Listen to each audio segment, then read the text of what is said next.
Good evening and welcome to our June 8th, 2026 Farmington Hills City Council meeting. I am calling our meeting to order, and our meetings begin with the Pledge of Allegiance, and leading us this evening is Stephen Ludwig, Farmington Hills resident. Stephen. I pledge allegiance to the republic which is stand one nation under God, indivisible, liberty, and justice for all. Thank you, Stephen. You're welcome. Roll call, please. Council members Aldred, Here. Bullower, Here. Bridges, Here. Dwyer, Here. Knoll, Here. Starkman, Here. and Mayor Rich. Here. Thank you. And I would appreciate a motion for approval of our agenda. Mayor, Yes. I'll make a motion to approve the agenda as written for June 8. Thank you. We have a motion and we have support. All those in favor, please indicate by saying aye. Aye. Any opposed, same sign. Okay, we have some recognitions this evening, and our Director of Communications and Community Engagement, Vicki Sullivan, is going to lead us up. Thank you, Mayor. Good morning, Council, and good morning, everyone, or good afternoon. I've been working so hard today, I forgot what time of day it is. At first, I'll acknowledge what's in my hand right now.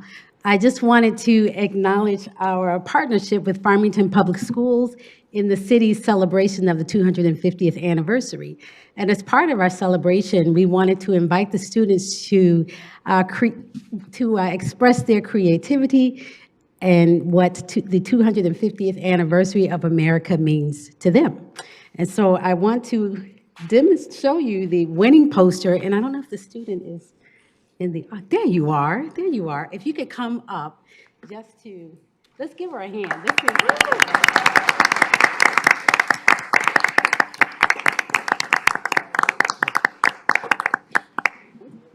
You tell everyone your name, and then tell us briefly, what you are expressing here.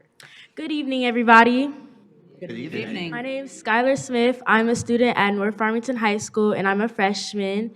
And this artwork right here is called, can I see it really quick? Thank you, Unshaken, a 250-year legacy. I thought of this artwork, basically, I did like when America was first brought together, and then I did it how we are now, and I combined the two worlds. We first had 13 colonies, and then I did how basically the world is now and how it should be, and I brought it together and showed that it's a legacy and it deserves to be celebrated.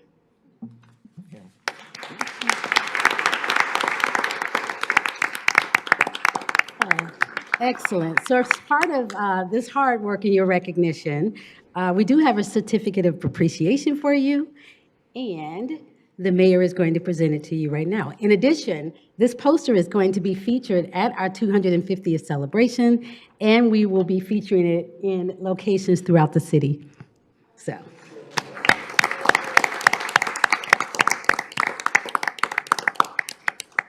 Congratulations. And why don't you stand here, and if you're under the clock, you're centered, and we'll do a photo with you. And please do hold your poster. Okay, fantastic.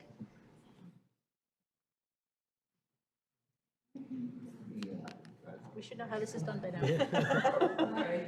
We have a few more tonight, so we'll get this together. All right, everybody smile. Thank you. Oh, hold on. I think her mom's still taking. Wait. Her mom's Go still ahead. taking photos. Absolutely. Perfect. We also have Priscilla Chi. Is Priscilla here? Oh, Priscilla, yes.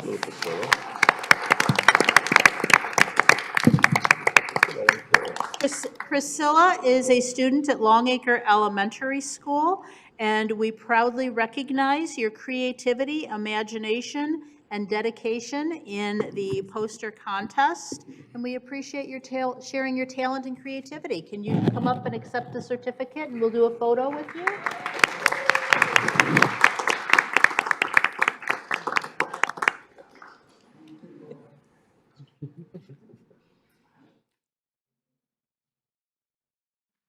Thank you. We have two more artists, and then we're going to have all of our student artists come up for a group photo. So Julian Culver from Farmington High School. Is Julian here? No. Well, we recognize Julian Culver from Farmington High School. And Piper Walton. Is Piper Walton here? Piper. Well, we also give, oh, there you are. Come on up. Piper.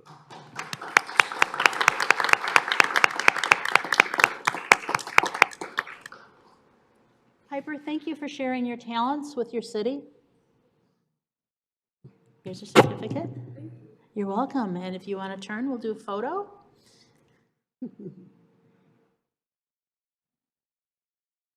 And if we could have all our student artists up, please.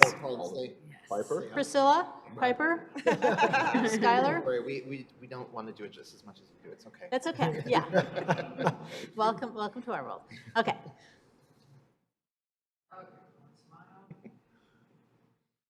Thank you.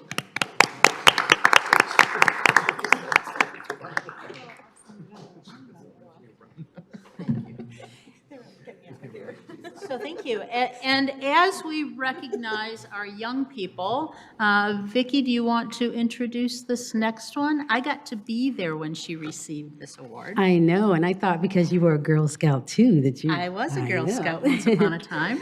All right, so it's my pleasure to introduce Girl Scout of Southeast Michigan's Gold Award recipient, and that is the highest distinction that a Girl Scout can receive, Miriam Duncan. Am I saying it? Duncan. Miriam.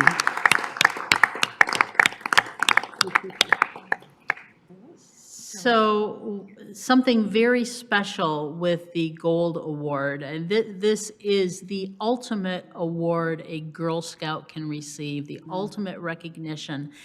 And when Miriam was acknowledged, it wasn't just as a gold, she also won a tremendous award that afternoon. Miriam, can you remind us what that award was, the scholarship that you received? So I received the Young Woman of Distinction Award from the Girl Scouts of Southeastern Michigan. And what that is basically, there was, I think, either 22 or 24 Girl Scouts that received their gold award this year. And the Young Woman of Distinction Award goes to an award that their project encompassed all the areas that the Girl Scouts look for. It is long-lasting, it has a global impact, it is relevant within the community, and is long-lasting mostly. And do we have the video? We do. Okay. Put it up here. Let's see if it'll play.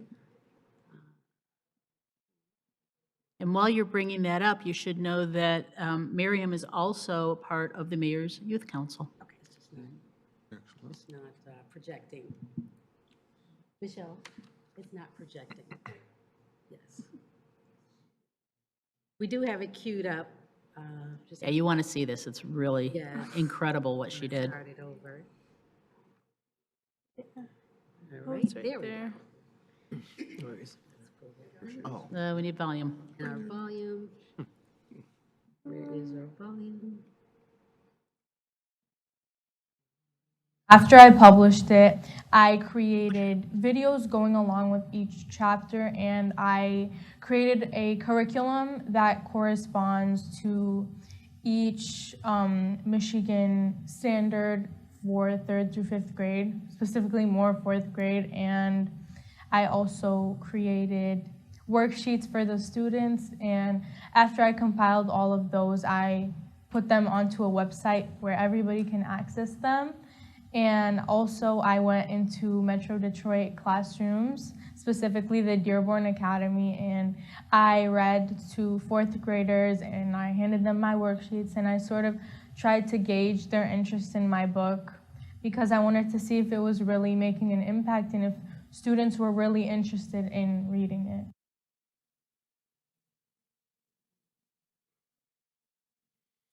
And Miriam's book is available on Amazon. All right. Great. No, it's okay. I really wanted to do it because I don't see enough of different cultures in books and in literacy, and students are more likely to read if they see themselves in the book. They're more likely to be interested. The ultimate moment where I was like, wow, this really worked was when this girl in the class, she came up to me and she gave me a hug and she said, I would rather read your book than go out to recess. Can you please read me another chapter? And I was like, wow, like that was the moment where I truly was like, this book worked. It really made an impact and it inspired me and it showed me that I could be the change that I wanted to see in the community, even though I'm young and even though I'm not necessarily in these positions, even though I'm still a student, I can go out and make an impact in the world, and I love that. I'm Miriam Ducon, and I'm a Gold Award Girl Scout.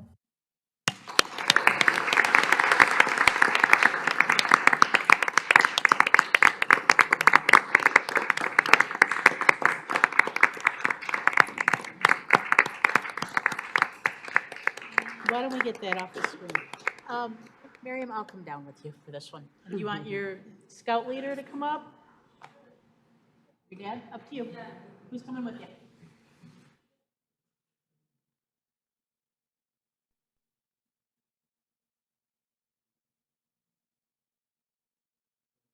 Look for her to run for mayor. Look at all those 27. badges. The clock is in the middle here.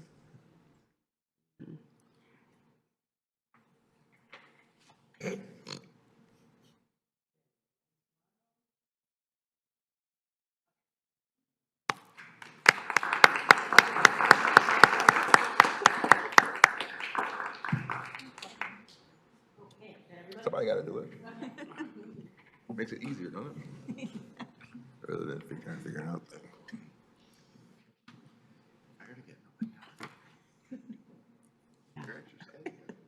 Yeah, of all the young women who received their gold award this year, Miriam was the one identified as the woman of distinction.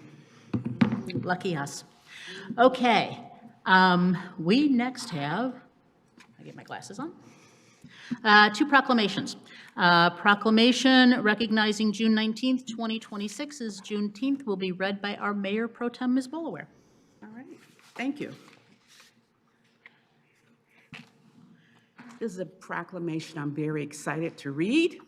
I recall back in 2019, Dr. Burns and Dr. Patricia Coleman Burns and her husband John Burns really started the Juneteenth here in Farmington, the Farmington area.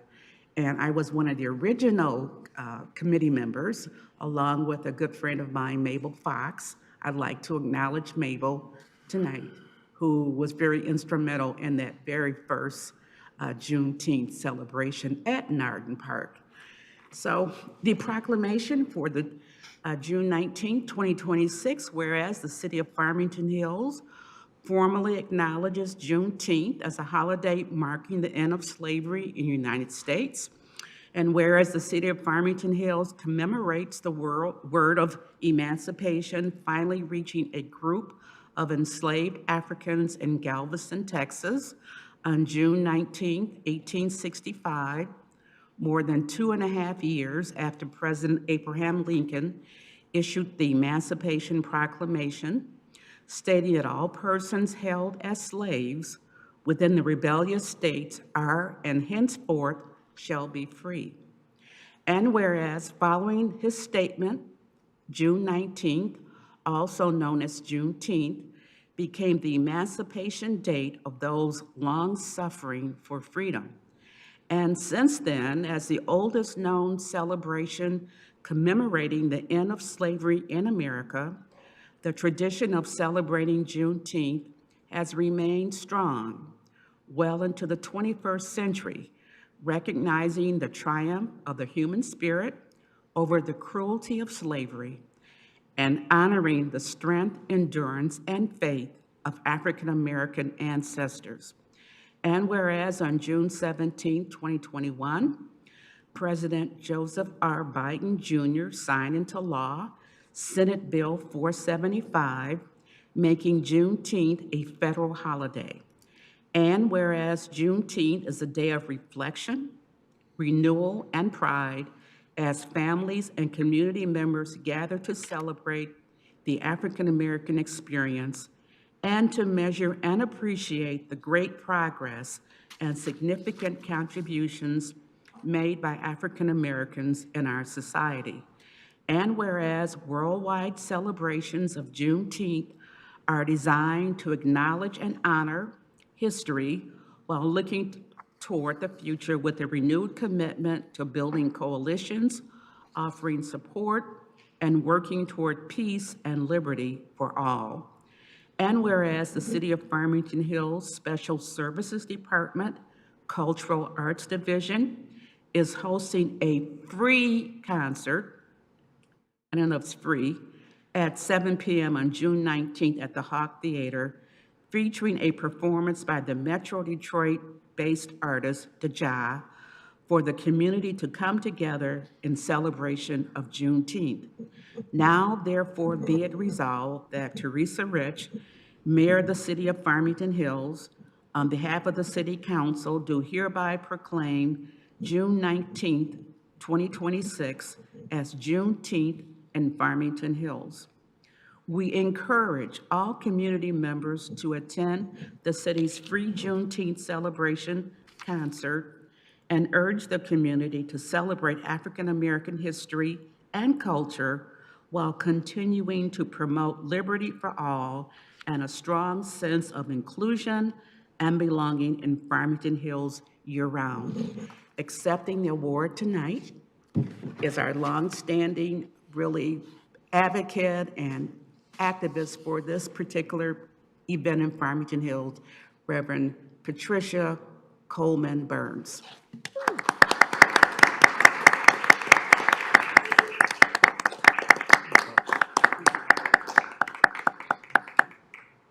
I'm gonna come down. Can I have some remarks? Sure, yes, you can. Yeah, you can start your remarks. What kind of people do this? You know? Who takes time out of a city agenda to recognize a people? A long struggle. Thank you, Michael, for what you did in 2019. Jackie and Mabel, as I was mourning, my husband died on May 17th, and they put it on. They pushed it through, and we've done it for 8 separate celebrations. What kind of people do this? Mayor Teresa, you do it. And I want the folk here who are on this committee to stand with us, and Jackie and Mabel, Carl, I mean, just so many of you, some that are on TV because they're back working on our 3-day event. We hope that you all come out and celebrate because this is a special kind of city, both Farmington and Farmington Hills. And we can't say it enough. I do want to take one privilege and introduce you to a mentee because we feel that it's important for our young people to come and see how our city works. And he is here because he needs to understand how the city functions. He needs to see you all in action and understand how we celebrate and how we function as a city elected, how we do the things that we do. And his name is Brandon, and his mentor is Jeff. So thank you.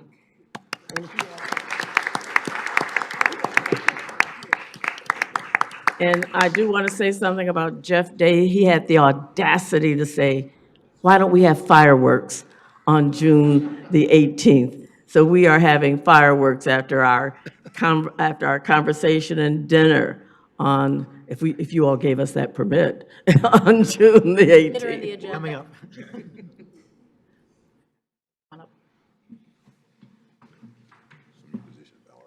Thank you. Dr. Como Burns. Yeah, if you're under the clock, you're sorry. Guardian. Yes, sir. Thank you, sir. What school are you at? How are you? Oh, we're great. Thank you. We'll pass those out. Glad you're here.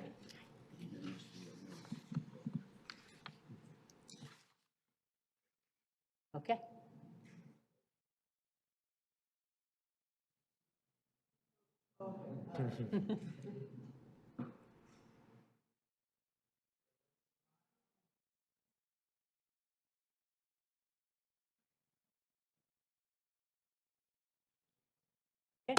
All right, thank you. Sorry for- Pass them down that way. It's okay. I'll make it happen some way. And this evening, sorry, one more. Item 5, proclamation recognizing June 2026 as LGBTQA+ Pride Month will be read by Councilmember Dr. Starkman. Dr. Okay. Stark. Well, I am very proud and honored to be able to read today's proclamation for Pride Month as potentially, I don't know, the first gay person to serve on council, maybe, I don't know. It's an honor to be able to read this proclamation, and I'm very grateful.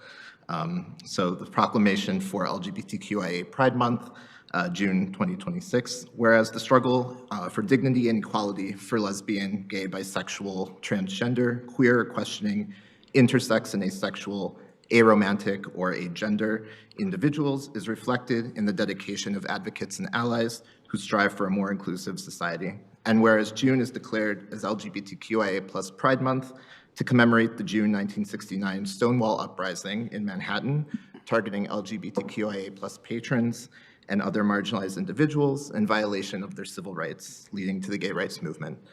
And whereas LGBTQIA Americans, including our neighbors, coworkers, family, and friends, face discrimination simply for being who they are, and there is still work to do to extend the promise of our country to every person. And whereas the landmark Supreme Court decision of 2015 guaranteeing marriage equality in all 50 states was a historic victory for LGBTQIA+ Americans, which affirmed that everyone deserves to be treated as equals. And whereas in 2015, the city of Farmington Hills enacted a human rights ordinance stating the city's intent that no person be denied equal protection of the laws, nor shall any person be denied the enjoyment of his or her civil or political rights, or be discriminated against because of actual or perceived race, color, religion, national origin, sex, age, height, weight, condition of pregnancy, marital status, physical or mental limitation, source of income, family status, sexual orientation, or gender identity. And whereas the City Special Services Department Cultural Arts Division hosts inclusive community events each year in celebration of LGBTQIA+ community members and their contributions to the arts to encourage acceptance in the community. And whereas resources exist in Farmington Hills to support LGBTQIA+ community members, including Alphabet Soup at the Farmington Community Library, a group for LGBTQIA+ teens and allies that is focused on creating a safe space for young individuals at the library. Now therefore be it resolved that Teresa Rich, Mayor of the City of Farmington Hills, on behalf of the City Council, does hereby proclaim June 2026 as LGBTQIA+ Pride Month in Farmington Hills, and encourages our community to eliminate prejudice wherever it exists, and to celebrate our great diversity by taking part in community events throughout June that focus on and celebrate our LGBTQIA+ neighbors. Thank you. Is there anyone that we are giving this proclamation to? No. I guess I will keep this proclamation on behalf of LGBTQIA+ Farmington Hills residents, of which I am one, and I thank everybody for their support and for being such a wonderful and inclusive place to live. Thank you.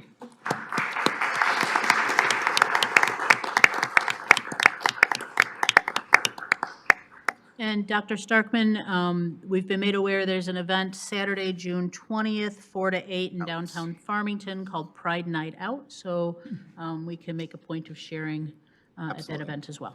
Sure. Okay.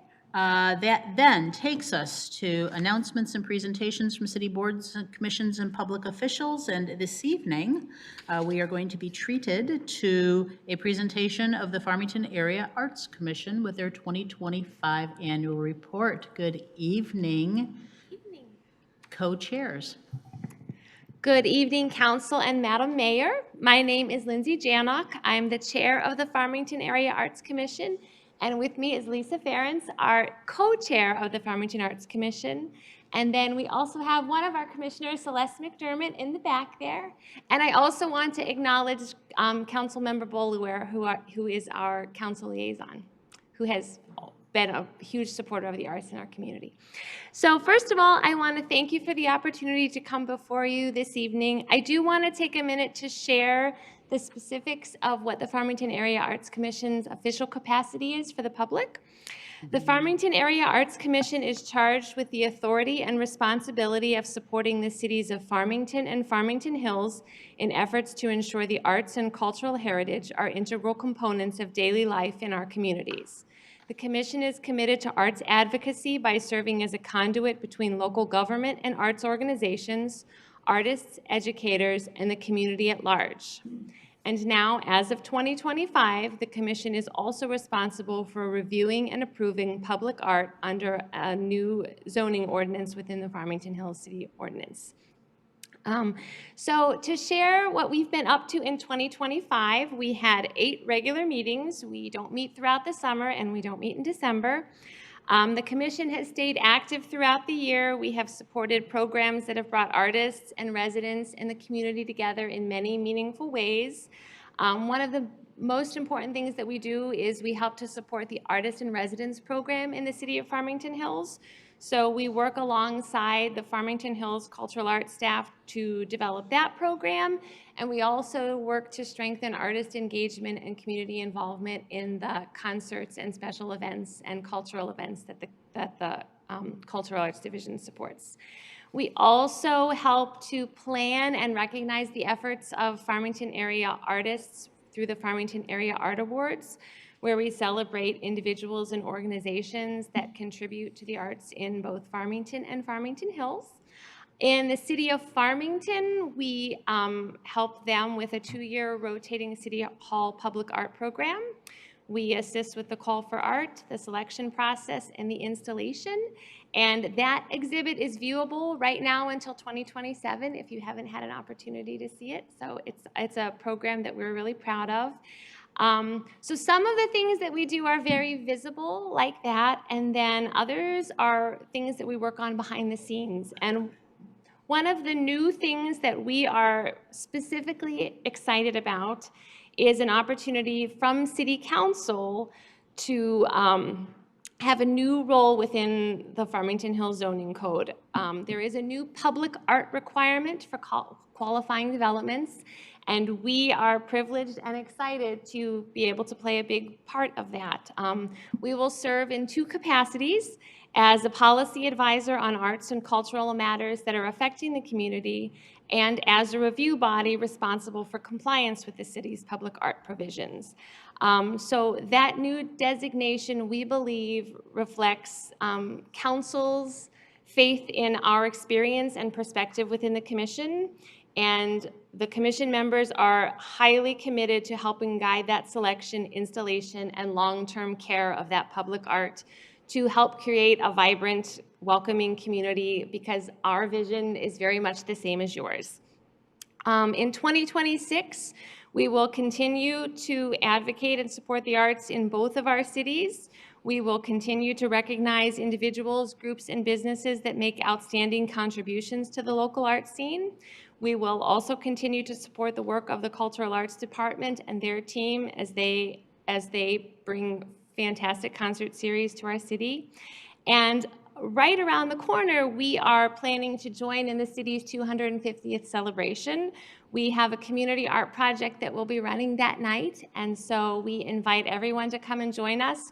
Our commissioners will be on hand. You can help to create a public mural, and what we also hope that you will do is come and talk to the commission about what you want to see in the city, what you would like the arts to look like in the city, and it will give us an opportunity to talk to the public, which we don't always have a huge chance to do. So thank you for your time this evening. Thank you for your commitment to the arts, and we look forward to continuing to build a great city with you. Thanks. Thank you.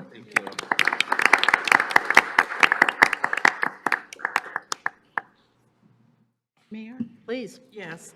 As the liaison to the Arts Commission, I'd like to take this opportunity to thank our co-chairs, as well as the other members. There's Nora Mason, Jeff Duca, Claire Perko, Celeste McDermott, who's in the back there, Ted Hatfield, Don Fritz, Bree Schwartz, Craig Nowak, Cheryl Blau, Sean Deason, and Cindy Carlson.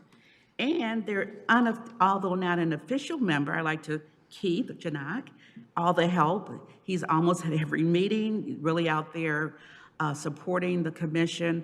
I want to let you know that I appreciate all that you do, and so does council. And it's going to be an exciting year with some of the new efforts and initiatives that will be rolling out shortly. So thank you.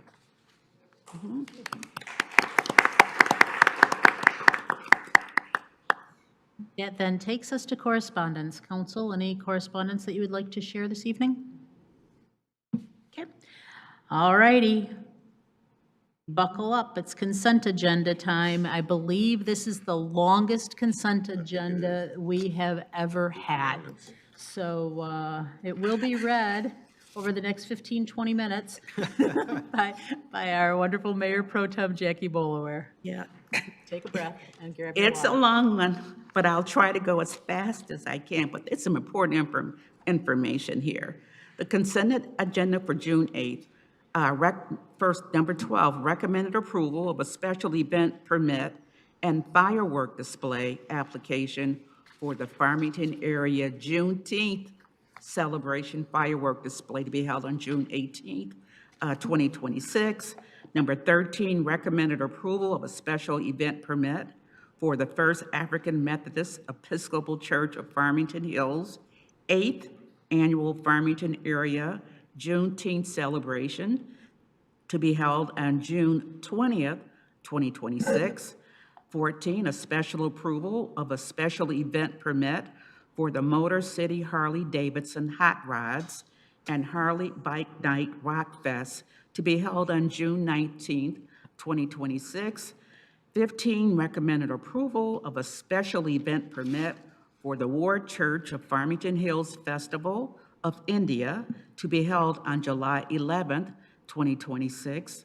Number 16, recommended approval of a special event permit for the Farmington Community Library Summer Reading Finale to be held on July 27th, 2026. Number 17, recommended adoption of a resolution authorizing the execution of the legal services agreement for the 3M and DuPont public drinking water settlements. Number 18, recommended approval of a cost participation agreement between the Road Commission for Oakland County and the City of Farmington Hills to fund the resurfacing of 12 Mile Road from Orchard Lake Road to Autumn Ridge, CMR 6-26-82. Number 19, recommended approval of a cost participation agreement between the Road Commission for Oakland County and the City of Farmington Hills to fund the resurfacing of 12 Mile from Novi Road to Farmington Road, and that's CMR 6-26-83. Number 20, recommended approval of I'm sorry. My tongue is getting tired. Recommended approval of vacation of water main easements located at 27412 Mile Road. Number 21, recommended approval of setting the City Council annual goal session meeting date of October 10th, 2026. Number 22, recommended approval of an interlocal agreement for advanced life support emergency medical services between the City of Farmington Hills and the City of Farmington, CMR 6-26, that's 85. 23, recommended adoption of a resolution for reimbursement of eligible expenses related to the Oakland County West Nile Fund Program, CMR 6-26, that's 86. 24, recommended approval of the first addendum to Plan Unit Development Agreement for villas at Pebble Creek, CMR 6-26-87. 25, recommended adoption of a resolution to vacate the agreement for storm water retention and discharge restriction system located at 24701 Hallwood Court, CMR 6-26-88. 26, recommended approval of award of bid for the Department of Public Works, Section A, roof replacement of Lutz Roofing Company, Inc., in the amount of $120,445, and to Garland/DBS, Inc., in the amount of $245,803.15, for a total of $366,248.15, CMR 6-26-89. Number 27, recommended approval award of bid for the 2026 liquid calcium chloride for dust control and winter maintenance to Liquid Calcium Chloride Sales, Inc., in the amount not to exceed $244,200 per year with one or more administration approval extensions, CMR 6-20-90. Number 28, recommended approval of annual bid waivers and awards for fiscal year 2026/2027, CMR 6-26-91. Number 29, recommended approval of award of the Department of Public Works generator replacement and portable generator upgrades to Corby Energy Services in an amount not to exceed $766,991, CMR 6-26-92. Recommended approval of award of bid for heavy-duty truck parts to Metro Airport trucks in an estimated annual amount of $35,000 with option to renew, CMR 6-26-93. Number 31, recommended approval of purchase of fire hose to Conrad Shield in the amount of $35,062, CMR 6-26-94. Number 32, recommended approval of award of fitness equipment purchase and maintenance agreement to Direct Fitness Solutions, LLC, in the estimated contract amount of $50,000 for the first year, with 4 optional one-year renewal terms, estimated at $25,000 annually, CMR 6-26-95. Number 33, recommended approval of extension of award for the Farmington Hills Ice Arena Sound System upgrade to Third Coast Tech, LLC, in the amount of $75,915.73, CMR 6-26-96. Number 34, recommended approval of extension of contract for public relations support to the Allen Lewis Agency through December 31st, 2026, and increase the contract amount by an additional $35,000 for a revised amount not to exceed $59,999.99, CMR 6-26-97. Coming into the home stretch, number 35, recommended approval of City Council study session minutes of May 11, 2026. Number 36, recommended approval of City Council regular session minutes of May 11, 2026. Number 37, recommended approval of City Council special study session minutes of May 13th, 2026. And finally, 38, recommended approval of City Council special study session minutes of June 1st, 2026.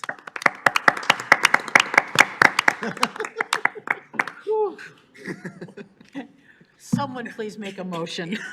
Make a motion, Madam Mayor, that we council would approve and accept the consent agenda as read by Mayor Pro Tem Boulware. Support. We have a motion and a second. This is a roll call vote. Council members Bolaware, Yes? Bridges, Yes. Dwyer, Yes. Noel, Yes. Starkman, Yes. Aldred, Yes. and Mayor Rich. Yes. Phew, good job. All right, this then takes us to council member comments and announcements. Who has something they'd like to talk about? Just briefly. Please. Was that Saturday or Sunday we went to that program? Councilman Boulware, that Saturday? Or the Friends of the Library? Friday night. Friday night. Last Friday night, we had attended a great program called the Friends of the Community Library. It was a celebration to recognize people in our community regarding participation and volunteering. It was a great opportunity to network with the community, to get an opportunity. You know, as a council person, you know, you don't really get an opportunity. You can if you go out, and so, but certain events can provide you with additional information about what's going on in the community, what the community reaction is, what their opinions are, and what they like about the community. And it was just great to hear from the public at the library that they were, people are very satisfied with our great city, that we have a great community.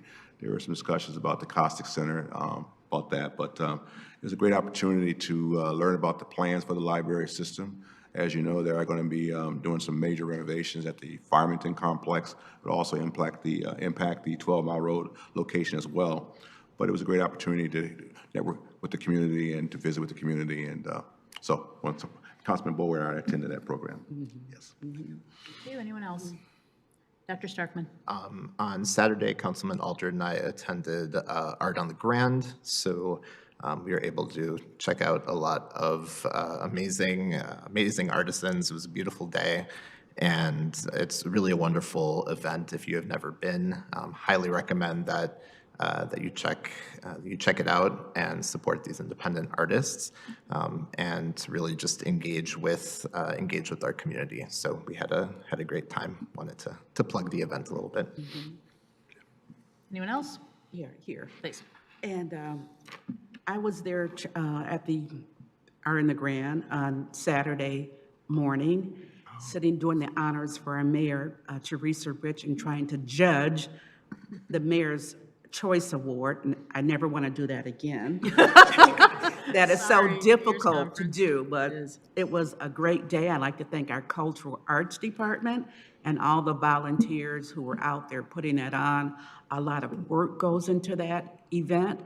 And this was one of the best artist group we've had in several years. The attendance was great. The weather was fantastic, a little on the warm side, but I would encourage you next year, if you did not make it this year, and even if you did, to come out and support that event and all the artists and groups that are out there for our cultural arts program. Thank you, and thank you for judging on my behalf. The selection you made of the artist was amazing, so congratulations to them as well. I was at the U.S. Conference of Mayors over the weekend, and hearing about so many things, but one thing in particular I wanted to come back and share. There's so much happening in terms of scams. Seniors for sure, but not only seniors. And the recommendation was, if anybody's coming at you with something where it's urgent, you have to do something urgently, or you have to pay with gift cards, or somebody says that they're your relative and they've been arrested. The recommendation is three things. First thing is stop. The second thing is hang up, and if it's something over the phone, hang up, delete the number. And the third thing they recommend is call somebody you trust. So if you get that phone call that says, Grandma, I've been arrested, call the grandchild. If you don't have somebody in your life that you trust, call the non-emergency number for the Farmington Hills Police Department and ask them, does this seem legit to you? But we've lost something around $4.3 billion in scams last year that we're aware of nationally. And so, they're hitting everybody. We had a meeting today, and a couple of people were actually getting scam texts from Consumers Energy, supposedly, that their power was going to be shut down while we're sitting in the meeting. So this is more and more common. So please take care of yourselves and talk to the folks you love. A couple of things to share. Walk the Hawk is tomorrow night, at 7 o'clock at the Hawk. I'm hearing rain, so if it's raining, we'll be on the third floor of the Hawk. If it's nice out, we'll be on the track. Congratulations to the Chamber of Commerce on their golf outing today. It could not have been prettier. It was my first golf outing in years, and I hit the longest drive. Yeah, amazing, right? And Were you at the yep. kitty spot, or were you at? Whoa, it's on. And Mr. Bridges and I will be golfing this weekend. Okay, and then I want to talk about child hunger. We've got kids starting to go into summer breaks, and our food pantries are going to have more and more need. And so if you can, dig a little deeper, help a little more. If you're a gardener, we're having an initiative called Grow a Row for Your Neighbor. Let's talk about that as the summer goes on. But, when you're getting that bumper crop of zucchini and you just can't face another one, there are people who are your neighbors who would be happy to share. So let's do that. And I would appreciate if Ms. Sullivan would talk a little bit about two big events we have coming up yet this month, kickoff to summer, and what we're doing for the US 250th, if you would, please. Thank you again for the opportunity, Mayor Pro Tem, and Council. And I wanted to highlight the announcement for Kickoff to Summer. So Kickoff to Summer is a free family event. It takes place on Thursday, June 11th from 5 to 8 p.m. at the Hawk. And so this event offers a ton of activities for persons of all ages and abilities, and it's truly a way to cap off and kick off the summer. In addition to the event, we collectively will be celebrating the 1-year anniversary of the Hawk Nature Trail and outdoor classroom. So that's another opportunity to celebrate your tax dollars in play and to have some fun with that as well. And topping the night off, we'll have a free screening of Zootopia at 8 p.m., and that's sponsored by Meyer and Weingart's Food and Beverage. Weingart's Food and beverage will also be available for purchase. So I want to promote also T-Mobile Fiber. That's our sponsor for that evening, and it's co-sponsored by Oakland County Parks. So again, Thursday, June 11th, 5 to 8 p.m. at the Hawk. And secondarily, I want to highlight, again, earlier we had our student who won the public art contest for our 250th anniversary. And our 250th anniversary will be a celebration for us all on the 25th of June. And fireworks will kick off at dusk. We'll start arriving at 7 o'clock. We'll be there a little early to set things up for you. But if you come around 7 o'clock, and the activities will be there, your friends, your neighbors. We'll have entertainment, we'll have food for purchase. We'll also have opportunities for the kids to have fun. We'll have some free giveaways, and I hope to see your smiling faces there. The 25th of June, fireworks, fun for the family and all. So welcome. Thank you. And as part of it being the celebration of America's 250th, there's going to be an area where residents can come take part in reading the Declaration of Independence, keeping our focus on why we're all there that evening. And with that, I'm turning it over to our city clerk on any announcements from the city manager's office. I have nothing to report on behalf of the city manager. Okay, thank you. All right. Then let's go into our public hearing and consideration of adoption of the fiscal year 2026-2027 budget and 2026 property tax millage rates. And good evening, Mr. Scribola. Good evening, Madam Mayor, City Council members. Yes, I'm Tom Scribola, Finance Director, and I'm going to do a very brief presentation, if you want to put that up on the screen real quick. This is the same basic presentation that you saw back at the study session, and I'll get through it briefly. Okay, so first, taxable values. We've had another year of increases to our tax base, 3.4%. And that's due to real property tax value increases of 3.15 net of decreases in personal property, which is a fairly small portion of the tax roll. So the increase in real property values is a result of 3.46% of residential values, 1.99 in commercial, and 3.99 in industrial. And as I said, personal property accounts for only 5% of the tax base. So millage rates, you can see them here, add up to 16.5 to 5323, and that includes the renewed public safety millage was renewed at 1.4764 and has already been reduced by a Headley factor of 0.9935. The Headley Amendment from 1982, passed by the voters of Michigan, indicates that when our tax base grows by more than the rate of inflation, then we have to make a reduction in our millages accordingly.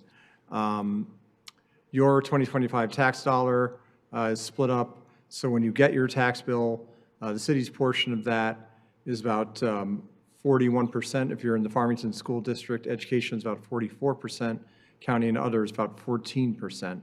You can see what it is for Walled Lake and Clarenceville. School district's pretty similar. So when you look at general fund revenue, the changes, about $1.9 million of increase in revenue over the projected amount for 25-26. It's about a 2.3% increase. Property taxes, 1.1 million. Recreation user fees, about 0.4 million. State share of revenue has leveled off after it recovered in the last few years since COVID. It used to be way, way down during the Great Recession, as you can see, down at 5.65 million. So we're back up in the 9.5 million range, and these projections are based on state of Michigan Treasury projections. General fund revenues budgeted at 85.87 million. That is the lion's share of that is property taxes, 43.36%, 43.36 million rather, 51%. And then state share of revenue down here at the bottom left, 10.2 million. Sales and fees, that includes court income, that's 9.9 million. And then recreation, 10.644 million. Expenditures, $90 million expenditures. Police is the largest single group of that, 22.6 million and roughly 25%. And then you have special services, that's our Parks and Rec department, 15.2 million out of the general fund. General government, 17.8 million, and fire, 10.6. These interfund transfers, about half of that is for CIP, that's capital improvement projects, and then the other half is for retirement benefits. General fund total fund balance has, ever since 21-22, post-COVID, has gone up into the mid-50 million range and then up around 60 million, as you can see, and is projected to finish this year at about 63 million and then settle in after this 26-27 budget with the expenditure of about $4 million of fund balance down to about 59 million and then down to about 55 million. We have a structural imbalance of about $4 million a year. That is to say, a planned use of fund balance of about $4 million a year throughout the budgeting and planning process. Finally, citywide capital expenditures, we are happy that we are able to continue to invest strongly in our infrastructure and capital needs. That keeps our maintenance and repair costs for everything nominal. So local roads, major continues to be invested in at 13.7 million. Major roads, almost 20 million. Drainage and bridges, 6.6 million, which is now coming out of the road funds thanks to the new statewide neighborhood road fund, which is funded primarily out of the redirection of corporate income tax dollars, but also a new wholesale marijuana tax. And sidewalks, about $500,000, that's pretty typical.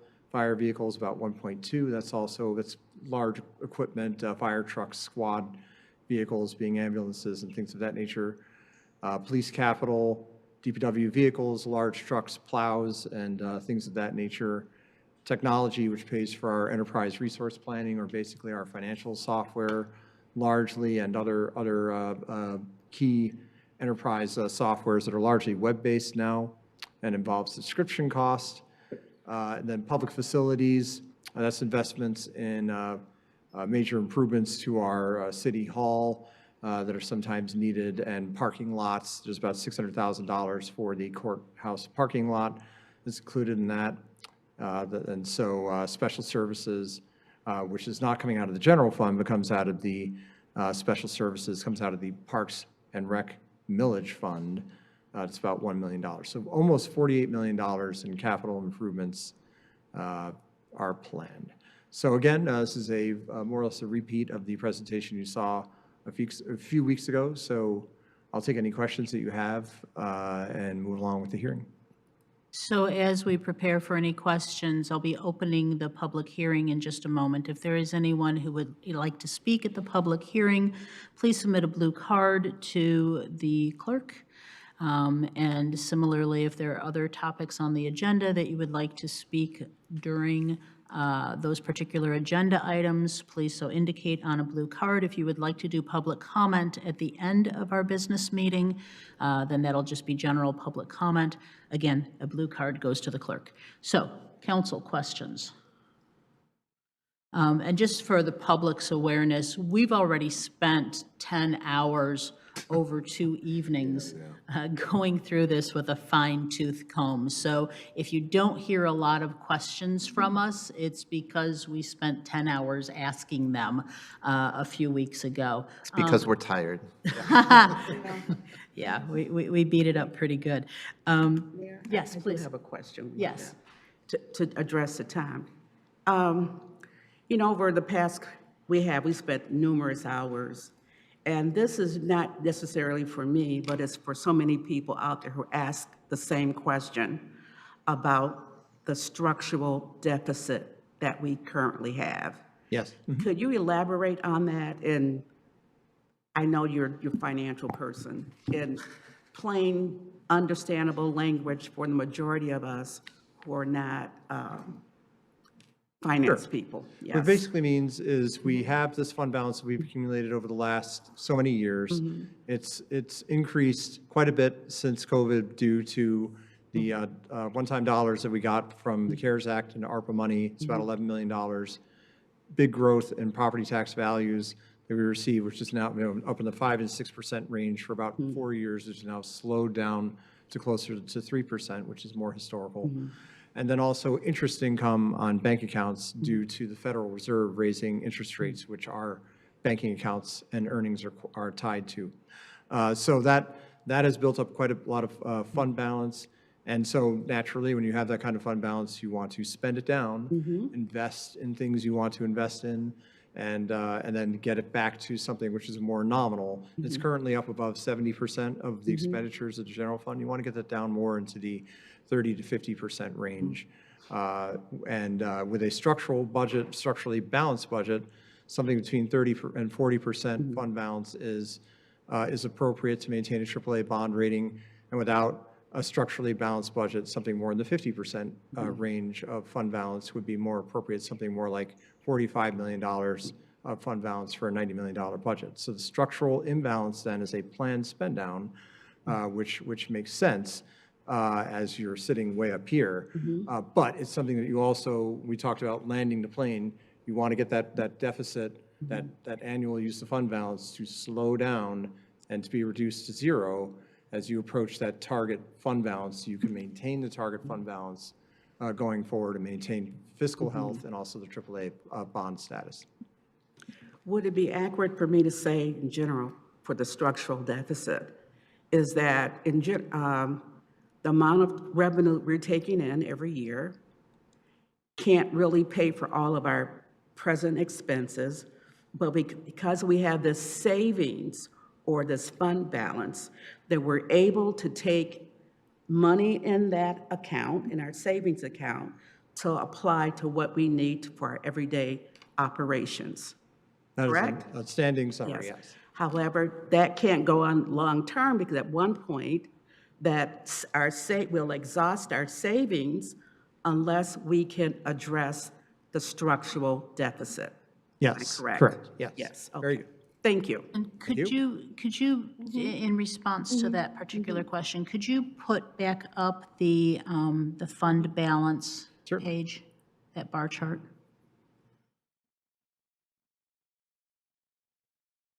We're not seeing it. Sorry. There we go. Here we go. There we are. So to illustrate what Councilmember Bolaware was just talking about, we see the walk down from 24, 25. We're stepping down the amount of the fund balance, and again, and again, and again. And so it's looking at I'm just asking a clarifying question. So is it correct that we're looking at that about $4 million overspend, which we are able to accommodate at present? So that overspend is on account of a whole lot of things that are basically structural cost. Yes, correct. And that and we have heard from the senior community in particular, concerns that but for the hawk, we wouldn't have that issue. But really, it is all of the services we are providing, because we were already at a $2 million deficit every year before the hawk went online. Is that correct? Yes, that is correct. All right, Michael, I'm sorry, Mr. Bridges. Thank you. I want to just go back. Tom, thank you for your presentation. Sure. Would you support a reserve fund balance policy? Meaning the city will have, what I mean by that is that minimum and maximum thresholds for fund balance. And that, because I think that we should be had targeted more money out of the fund balance a long time ago, and we have not done that. And we're going to do it going forward, but would you support a policy where we have a reserve fund policy that will establish a minimum and maximum threshold guidelines in regards to the range we should be at? And if that range is exceeded on the maximum size, council administration will be notified to designate that fund that money to go somewhere else, rather than staying in the fund balance. Would you support that? Yes. Okay, because as you know, the Governmental Finance Officer Association, which we point to every year in regards to our budget presentation, recommends that. In fact, Wall Street recommends that as well, and that can help maintain our AAA bond rate. Would it not? Yes or no? With that type of policy? Yes, yes, and if you maintain the fund balance within a range, low and high, you don't go below the minimum, you don't go above the maximum, that is a preferred best practice, yes. And Councilman Bower talked about the structural deficit, but that deficit that we're paying this year also includes increased operating expenses. Is that correct? As well. Say it one more time, sorry. That deficit we have this year, we are including not only the special services structural deficit, but also there's an increased cost. We're hiring 8 new firefighters. That's an increased cost, right? And we also are hiring a couple other people as well. So what I'm trying to point out is that we have plans in place, do we not, in order to deal with the structural deficit at the special services? Yes or no? Do we? The plan at this point is to reduce it from about 6 million, which is estimated in 25-26, to about 4.5 million in about 2 years. And what would be an acceptable special services deficit?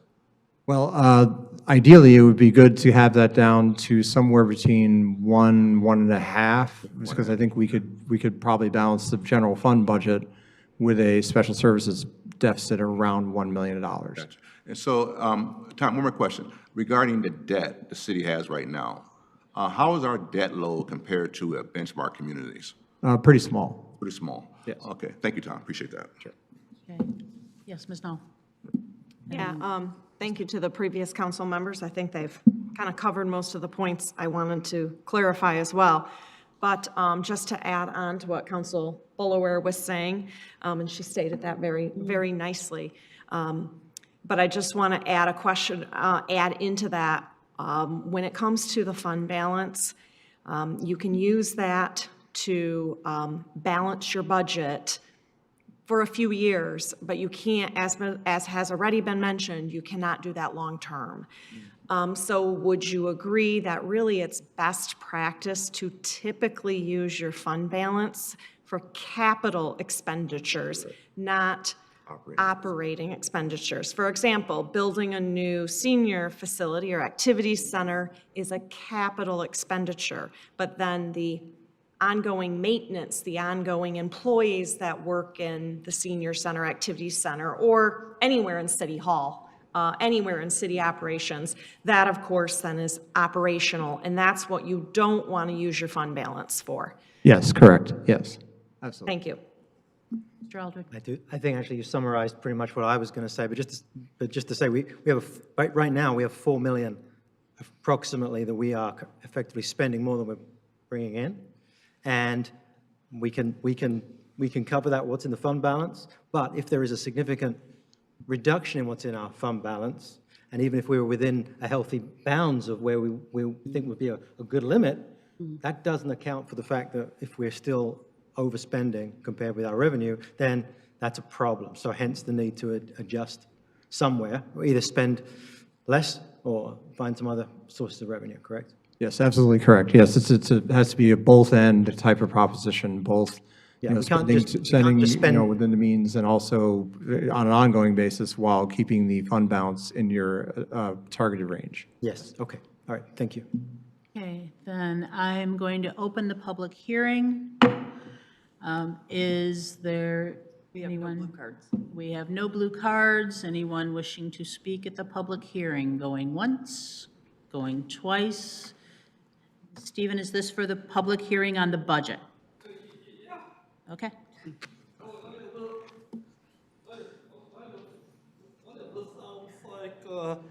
This sounds like a good tax proposal. It sounds like it goes up and down all the time. Well, like, we could use some more improvements in this community.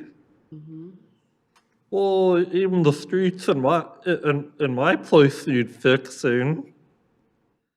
Well, or did really sell it to somebody else? Well, this sounds like a good tax proposal. I'm gonna have to get some more literature on it. Well, it sounds like I'd probably vote for this proposal. Sounds like it adds more debt. I mean, the proposal does.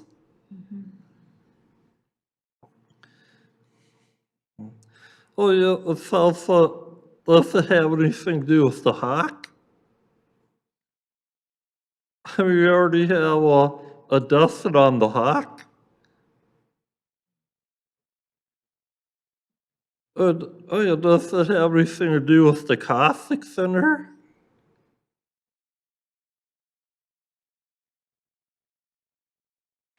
Well, it sounds like a good proposal. Sounds like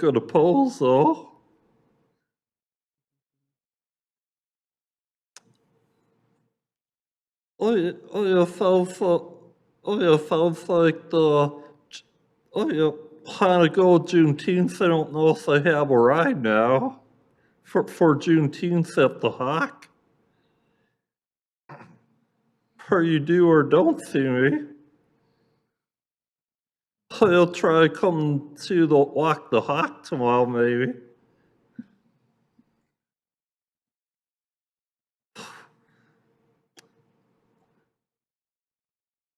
Oh, yeah, it sounded like number 23 sounded pretty good.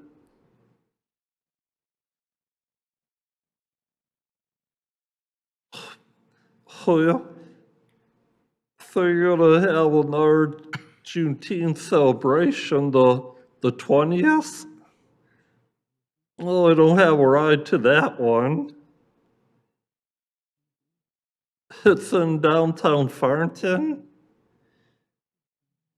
I mean, I don't.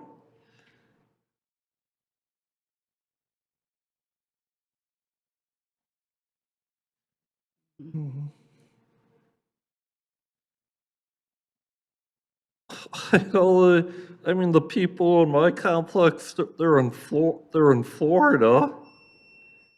Thank you for your comments and questions tonight, Stephen. Anyone else for the public hearing? Okay, the public hearing is now closed. Council, is there a motion? Make a motion. Please. I move to approve the budget resolution 2026-27 adopting the financial year 2026-27 city budget and the 2026 city property tax millage rates as presented. Support. Okay, there is a motion and support. This is a regular vote. All those in favor, please indicate by saying aye. Aye. Any opposed, same sign. Okay, we then are moving into new business. Item 8, consideration of adoption of a resolution establishing water supply rates for the fiscal year 2026-2027.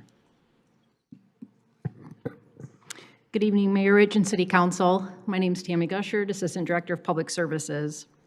Before you tonight is the resolution for adoption of water rates for fiscal year 2026-2027. On May 11th, city staff, as well as representatives from the Oakland County Water Resources Commissioner's Office, completed our annual presentation of wholesale charges, sales projections, upcoming capital and major maintenance needs, as well as debt payment. Common themes that we discussed that evening, as we have in previous years, and that's anticipated to continue for fiscal year 27, is the downward trend of water usage, as well as increasing costs for the operation and maintenance of our aging infrastructure, and the need for continued investment in our capital improvement program. Over the past couple months, we've been working with Plant Moran on the completion of a water and sewer rate study, which included a review of our current charge rate methodology. Plant Moran presented these results to City Council at the May 11th study session and provided additional discussion and options at the June 1st study session. Their recommendation included the elimination of the minimum bill, which is current with our current fiscal year, as well as the establishment of the ready-to-serve charge plus a commodity usage charge.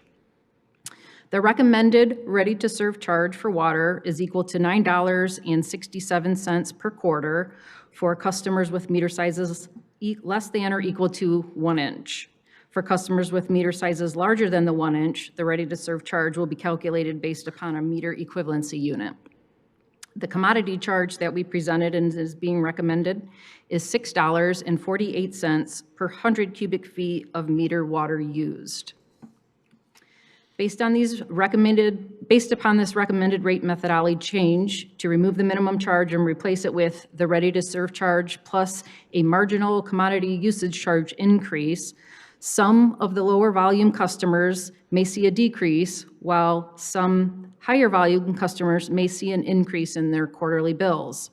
This rate study was done as a 5-year model, which anticipates more moderate adjustments in future years. With that, representatives from both Oakland County WRC, Plant Moran, and city staff are here tonight to answer any questions that you may have. Okay, thank you. We've had a couple of study sessions going through these various options. Council, questions? No, I have no question, but just one statement.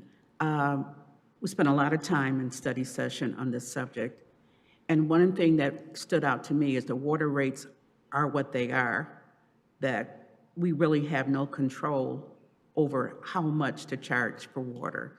Would that be a correct statement?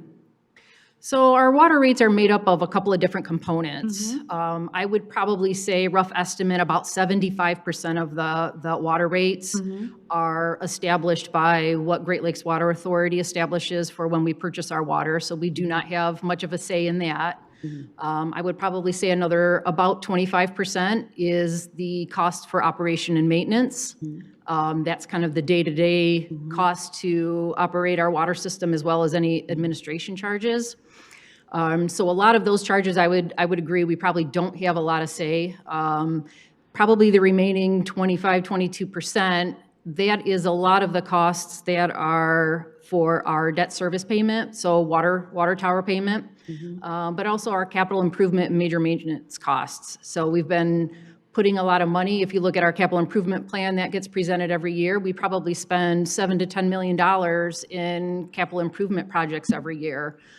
We have an older infrastructure. We've got areas where we've got a lot of water main breaks, and that's what some of this money is used towards. That would be the only area that we may be able to make adjustments for. We don't recommend it because we are making such good progress where we're able to keep our operation and maintenance costs low by putting money into the capital improvement and major maintenance plan that the city as well as Oakland County WRC oversees every year. All right, thank you. Thank you for that explanation. So typically, once a year, we adopt the water and sewer rates. Unfortunately, usually it is an increase, and you just explained many of the reasons why. Some of it just has to do with we are purchasing the water, basically from Great Lakes Water Authority, and when they increase their rate, it gets passed through. So a lot of it is a pass-through. There's a small portion that's discretionary. I think the one thing that will be different this year and going forward, and you did touch on it, but I just want to bring it up again because this is an important point. In the past, we had a minimum water bill. So what that meant is that lower volume users, tending to be smaller households using less water, many of them were paying the minimum water bill. But that minimum water bill was actually higher than the amount of water that they were using in many cases. What that resulted in is that your smaller households that are using less water were actually subsidizing the larger households that are using more water. So this this adoption of this new rate system will be different. Now, everyone will still pay a charge called the ready to serve. Everyone will pay that. That's basically the cost of the infrastructure, which is the same whether you use a little bit of water or a lot of water. You still have pipes going to your house that need to be maintained, pipes in the city. Everyone's paying that. But then on top of it, they are going to be charged the commodity usage, which is basically the amount of water you use. So, and it's just straight off based on the water you use.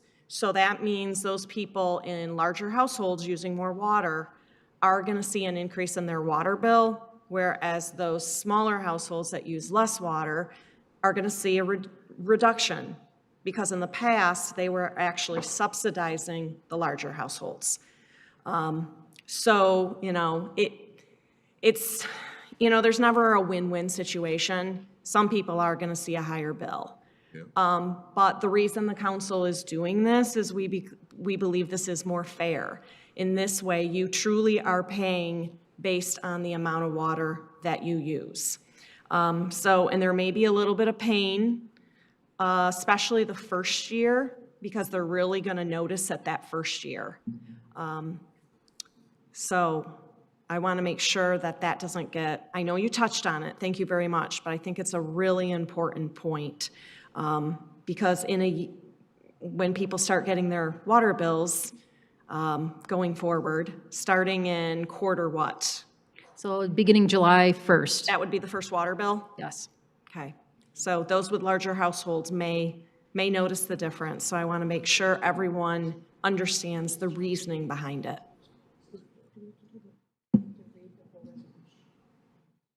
Okay, thank you.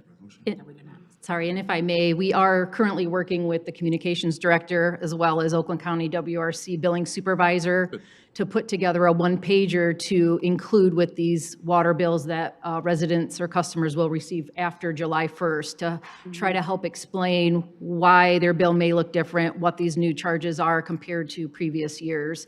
And then we'll be putting some information up on the city webpage as well, so.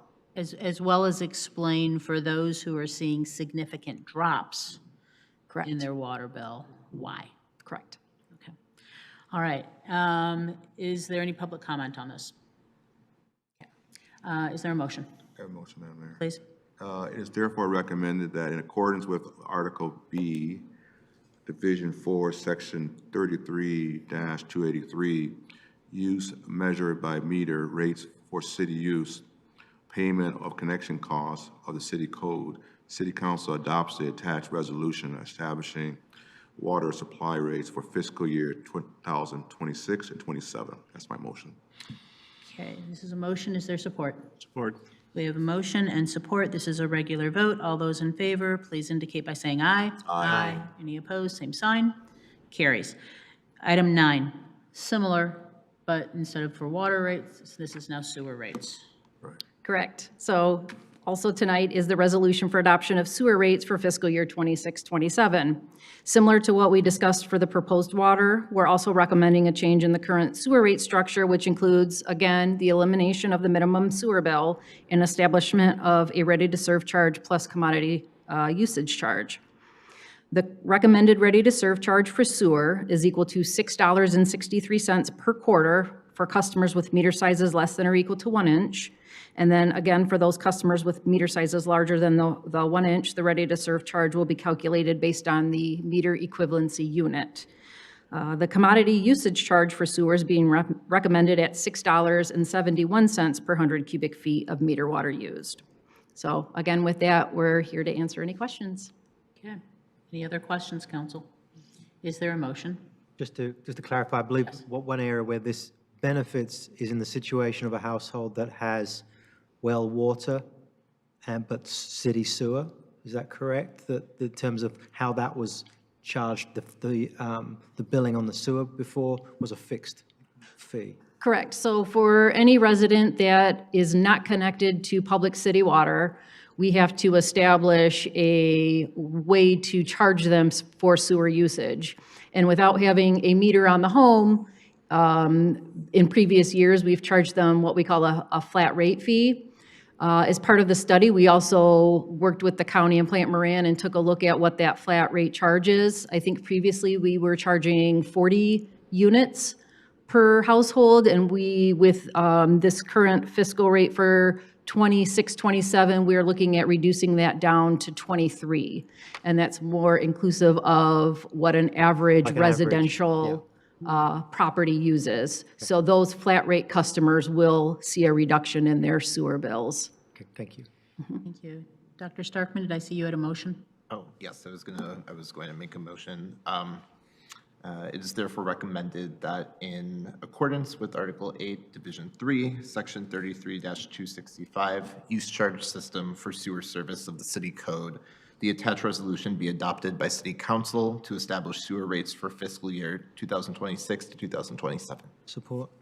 Okay, we have a motion and support. Again, this is a regular vote. All those in favor, please indicate by saying aye. Aye. Any opposed, same sign. Carries. Thank you to our public services team as well as to Plant Moran.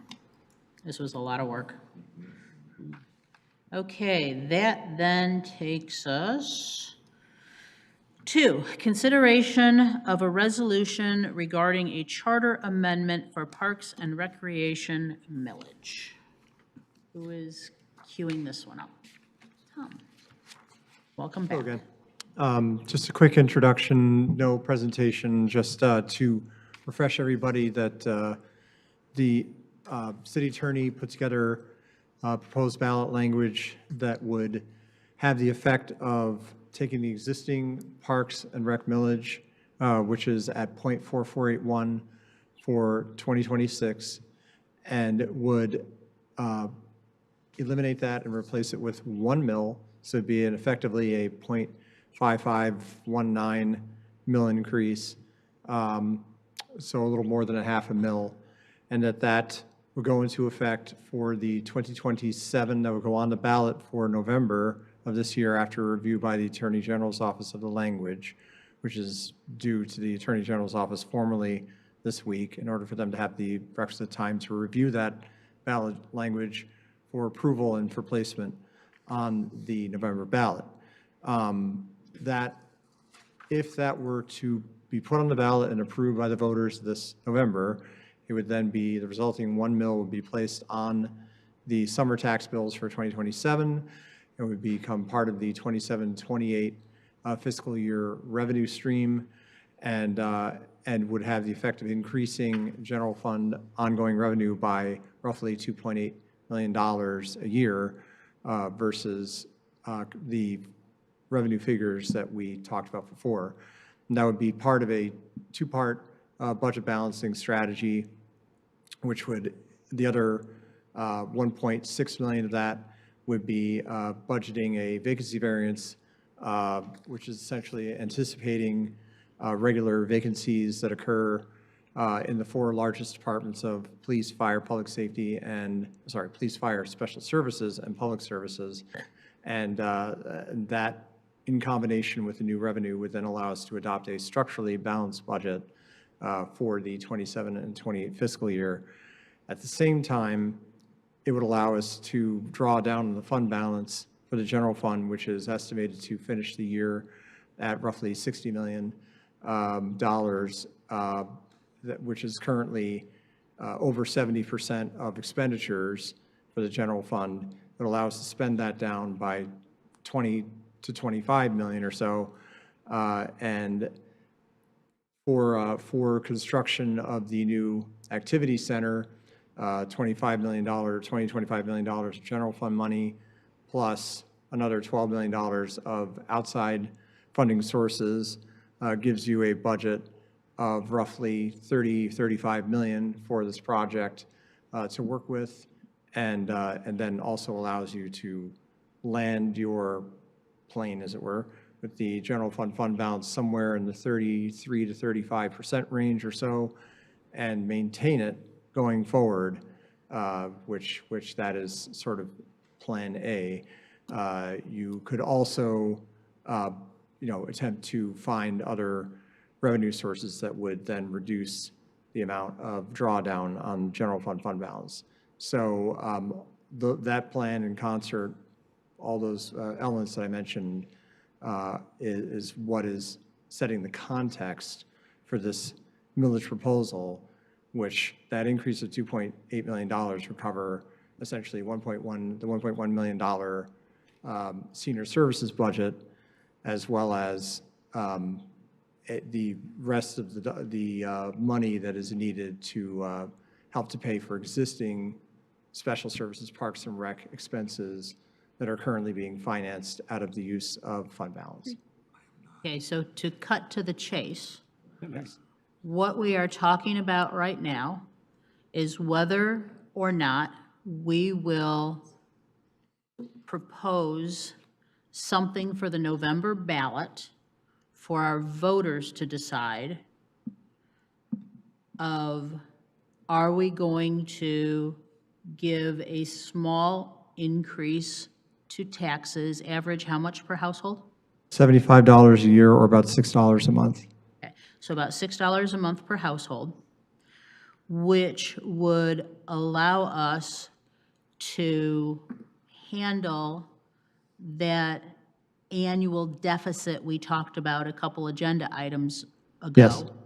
So that the structural cost matter goes away, and that we can use the fund balance, plus then go scare up another $12 million somewhere, but use the fund balance for the construction of the new activity center.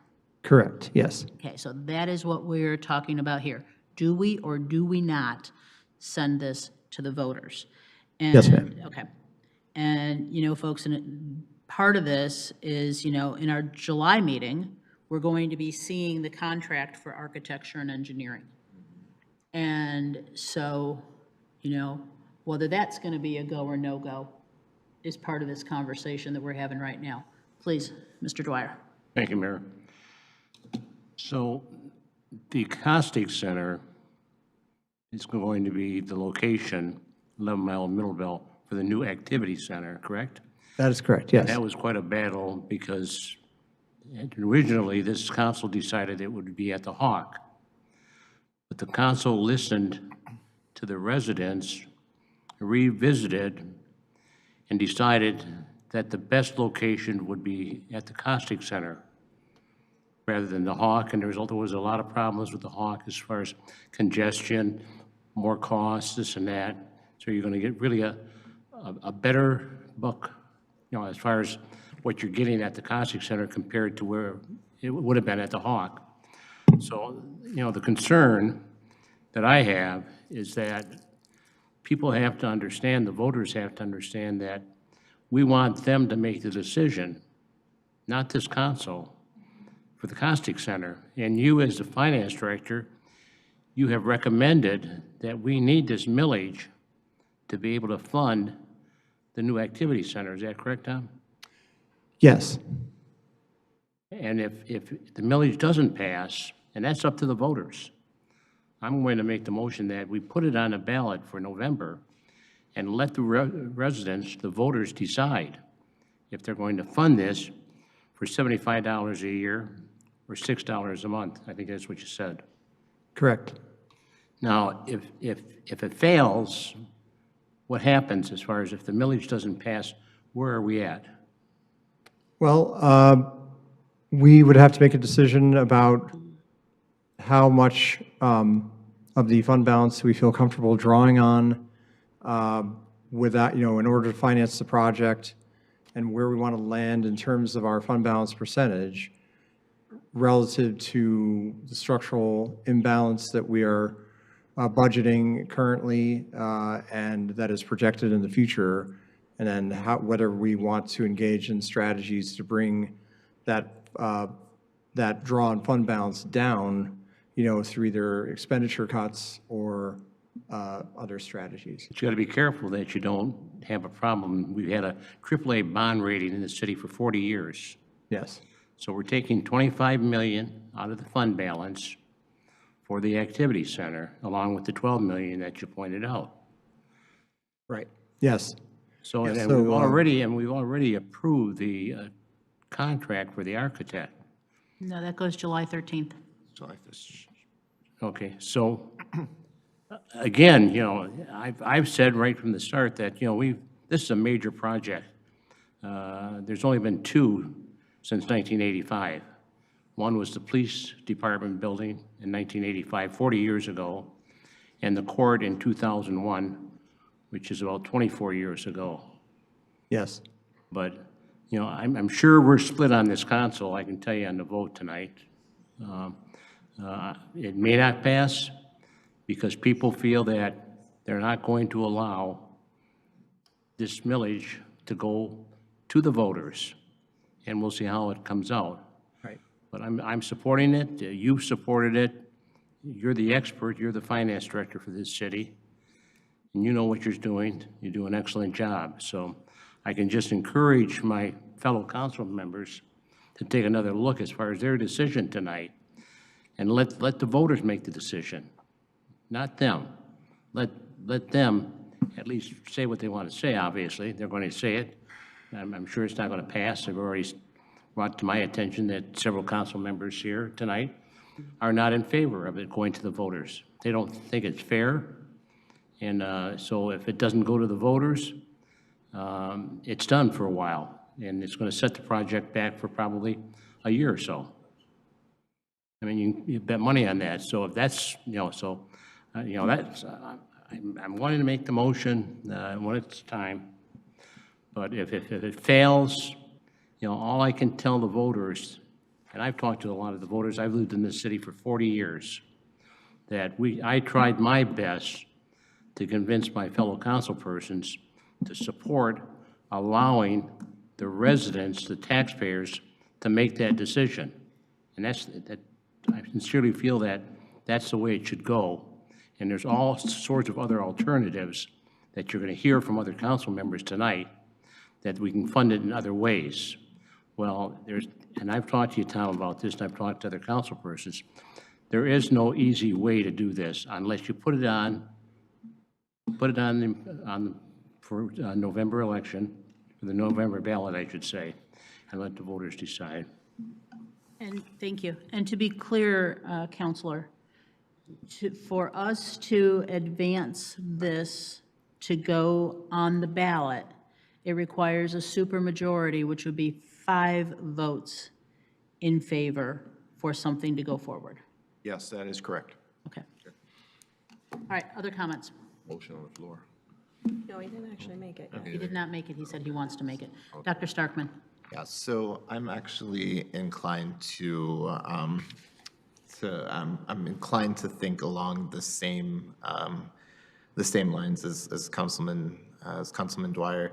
I think, and I said this at the special meeting, that, you know, the city and previous administrations have kicked this down the road for so many years that we are now stuck, and we are working against a pretty significant time crunch.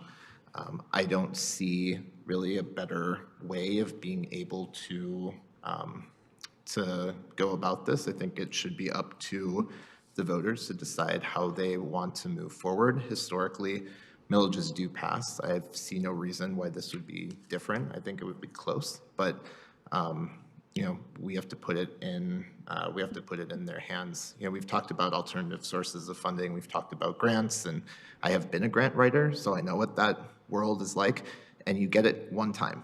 Like, it's not something that just is continually recurring. Like, it's a full-time thing where you have to write them over and over and over to continue getting that funding. It is a hard, it's a hard sell, and I know that some of the seniors, rightfully so, encouraged the city to look for grants, and it's something that I think will help with funding, but that's not enough. And so, we have to consider what's in front of us now, and we're in a position where we will probably have to consider a millage. So I'm thinking along the same lines as Councilman Dwyer. Okay, other comments? Mr. Aldred? Yep, thank you. I think this is one of those kind of policy decisions that the council, the reason why we're here on council is to take us in the direction of policy, right? We're not doing it admin, we're not bringing the data, we're guiding policy. What direction are we going in? And for me, there's 3 guiding principles that I'm looking at for this particular issue. One is how we maintain the quality of life, quality of services our residents have in this city, how we make sure Farmington Hills remains a desirable place to live and work. And in this case, we're talking about the outstanding services of our Special Services Department, right? How do we maintain that? How do we keep that going forward? And we also have the context of the Senior Activity Center that we're looking at. So all that is, okay, how do we maintain that? How do we get that done? Secondly, exercising fiscal responsibility so that our operating expenditures do not significantly exceed what we're bringing in, right? Which is what we were talking about before. Currently, we're in a situation where it's about $4 million, that what we're spending operationally is more than what we're actually bringing in. So that's that structural deficit that somehow we need to adjust. And there's a couple of ways of doing that, either on the supply side or what we bring in or what's going out, right? And related to that, I think is very important, is related to our fiscal responsibility is maintaining our AAA bond rating, right? AAA bond rating is really important for us to maintain. Why? Because it means we can maintain lower cost of borrowing when we need to, right? So the AAA bond rating, in terms of keeping our status there, is very important. And thirdly, the third principle I see, though, is keeping our overall tax burden as low as possible for Farmington Hills to be a place where residents can afford to live, both for those who are aging in place, who have bought a home, and seeing their taxes going up every year, and also new families who want to move into the city, and who when they're comparing with how we tax compare with other communities, will make a choice. And if our taxes are too high, then that's going to put some people off, right? And that's an issue. So those are the 3 principles I see of how to judge this question, and I see that the increased Parks and Rec millage addresses the first 2, but not the third, right? It increases the tax. I actually see it as, I see the benefit of supporting this millage And I see the benefit of supporting this millage because of the need to construct the new senior centre. As some part of this would go towards helping fund that. Not all of the money can come out of the general fund. And, as we mentioned, the ongoing cost of special services. So I see that as being a reasonable financial solution to try and find a way to increase a millage. And, as you made a good point, Councilmember Dwyer, put it to the ballot, right? Put it to the voters. And I would go along with that. However, based on my reading of the budget, and I know we discussed this within study session, my reading of the budget, my understanding of also what is in our capital improvements plan for the next few years, what I see is that in terms of our major road funding, we have recently renewed that. However, since that time, since the voters said, let's increase our major road fund, since that time, the state has now come with additional funding. Specifically, it's called the Neighborhood Roads Funding, and it is only for funding work that's in the right-of-way, pavement, drains, sidewalk, that's it. And it is estimated by the state of Michigan to be, in 2026, $3.4 million, in 2027, $4.2 million, in 2028, $4.7 million. Now, all that money may not come in. I get that. It may not come in. But all we need is 2.7. What we're raising additionally with this millage is 2.7 million a year, ignoring Headley rollback, et cetera, about 2.7 million a year. And we can't make the argument, oh, we can't rely on this funding. We can't say, well, we can't rely on this money coming in. We already are relying on this money coming in. What we just passed tonight includes that money. So we've just already assumed this money is coming in. What I'm saying is going forward, 2027, 28, when this, so I will support this millage because I see it as a way of addressing those first two issues of making sure we have sufficient funding. What I'm looking for is a way, how do we keep our overall tax revenue to be nominally the same? And I see a way, based on the fact that we have additional road funding from the state, that starting in 27, 28, we could reduce our major road fund that we levy, but we actually put on the tax bill because of the offset that we receive, which is in excess of that coming from the state. And if we did that starting in 27, 28, then so we're not stopping any projects. We're not killing any developments. This isn't anything to do with the local neighborhood roads, with the replacement of the special assessment district. That's a completely different fund. That wouldn't be touched. It's just a major road fund. We're only talking this 2.7 million. We're getting more than that from the state. I will support this millage to go before the voters, but I want to see that if that passes, we have a mechanism by way we keep our overall taxes as low as possible to address the affordability in this city. And I believe, based on what I see in the CIP, and I could ask for questions, but I'm not going to put anyone on the spot. I'm just going to say, from what I'm seeing, the conversations I've had, and the numbers that I see, we are receiving way in excess of what's needed to offset this. And so I personally believe it is, I can support the millage, but only if it is done in a way which is, we don't always have to levy everything we're authorized to tax, right? We have a precedent for that. Our refuse collection, we are authorized, according to state law, to 3 mil. We do 2/3 of a mil. Why? Because we don't need to. And I think that's the right approach to have to taxation. You don't always levy everything you can. You adjust according to the need of the community. And at the moment, we have an increased funding coming from the state for roads specifically.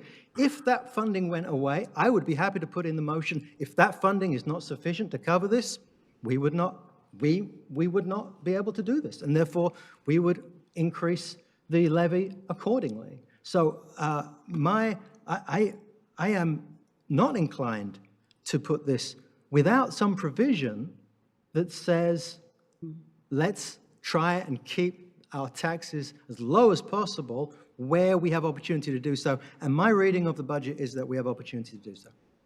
Okay, question for our attorney, and then to Ms. Knoll, and then to Mr. Dwyer. So what Mr. Aldred is suggesting, and this is a question, not a statement, is what he is suggesting something that has to be part of whatever resolution we are passing, assuming we pass it tonight? Or is it something, is it something where we as council can hear what you are saying, Mr. Aldred, and commit as fellow members up here that this is something we will look at doing for the upcoming budget year, so that we're not putting someone on the spot today, and have the robust discussions of, is there a way to back off how much is in that other assessment? That is something I could personally commit to.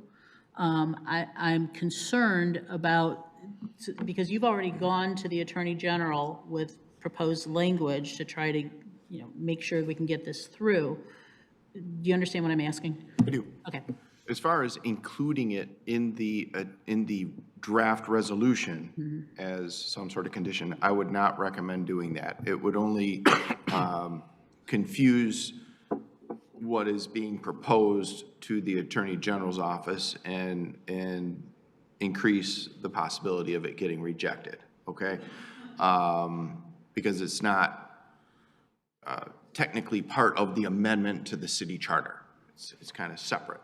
So if it were handled separately, then that is the way that you would do that, as you were suggesting. Some separate way of addressing it is fine, in your discretion, as long as it's understandable and clear, but not in this resolution. I would not recommend doing that. And by the way, since I have the floor first, I have not heard back on an informal review on it yet, but I wish I had something to report on that, but I don't. So if it gets approved tonight, we're just going to have to submit it and make sure that this is acceptable if you do approve it.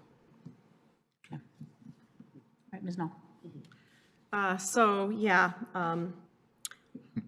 I want to, well, Mr. Aldred stated it very clearly. We talked about this at our meeting a week ago, about this idea where the total mills that's on your tax bill, which is 16.5323, that was approved in the budget, again, that I agree. I would also support this because I do believe that special services or Parks and Rec, I think there's an imbalance in where the line items on the tax bill and where the funding is going. And so I could agree to it only if we were able to then reduce by the equivalent amount in the major road funds and then backfill that money with the additional money that we're getting from the state. I know there's some concern about whether we will get that money, but quite honestly, that money is coming from the corporate income tax. The corporate income tax is one of the most stable taxes there is in Michigan, and I think our finance director has also admitted that. So even if, it's also from the marijuana tax, so even if the marijuana tax, if that revenue doesn't come in, even if we don't get the full amount, the 3.4, chances are we'll at least get the 2.7. So I think it's fairly stable that we'll continue to get that additional revenue. So we're not reducing road funding at all. We're simply just not increasing it as much. And instead, we're putting that money toward Parks and Rec and keeping the overall tax rate for the voters, that 16.5323 for our residents, the same. For me, in order to support putting this on the ballot, I would need to see a resolution passed by the council stating that we will reduce the 1.9790 millage, that's the amount of the major road millage, by the equivalent of the 0.5519, which would be the increase in Parks Rec. So again, so that it still balances at the 16.5323, and I would need to have that in a resolution that would have to be passed tonight. Madam Mayor, if I may, can I, would that, one way to do that would be as an addition to the motion for the passing of the resolution. So we're going to adopt the resolution regarding the charter amendment. Maybe this is a question for the city manager, sorry, for the city attorney. We're going to, at some point, we're going to have a motion, which is to move to adopt the resolution regarding the charter amendment. Would it be appropriate to have a motion that moves to adopt that resolution and then further move that some language that was the Parks and Rec millage being approved by the voters then beginning in 27, 28? Could you have it though, such that this is a single motion that adopts the resolution, but then a motion which then also adds this additional intent of council to do something with the road fund? If I may? Please. Yes, technically, you could include something to that effect. It would have to be very clear. I think it has been done one time in the past. I can't remember which millage it was. I think. Yeah, it's been done in the Councilmember Earl did past. something to that effect. Can't remember if it was a was on separate council at the time. resolution.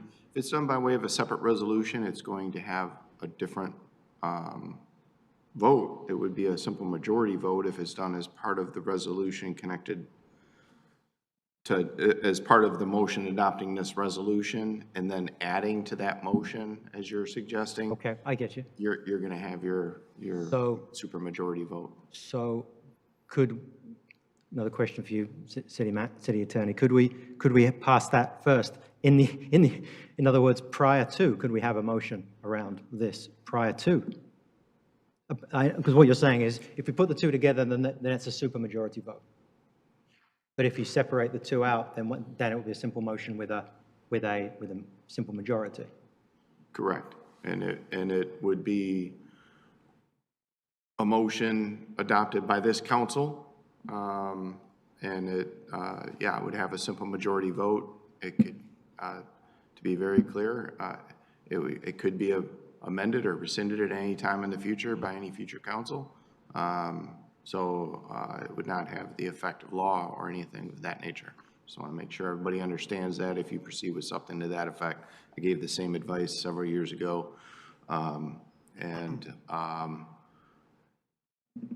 Again, the key is very clear language so that, you know, in the future, when the levy comes back, it's understood what is to happen. And I'm not sure that, I'll leave that to whether we can create that this evening or not. So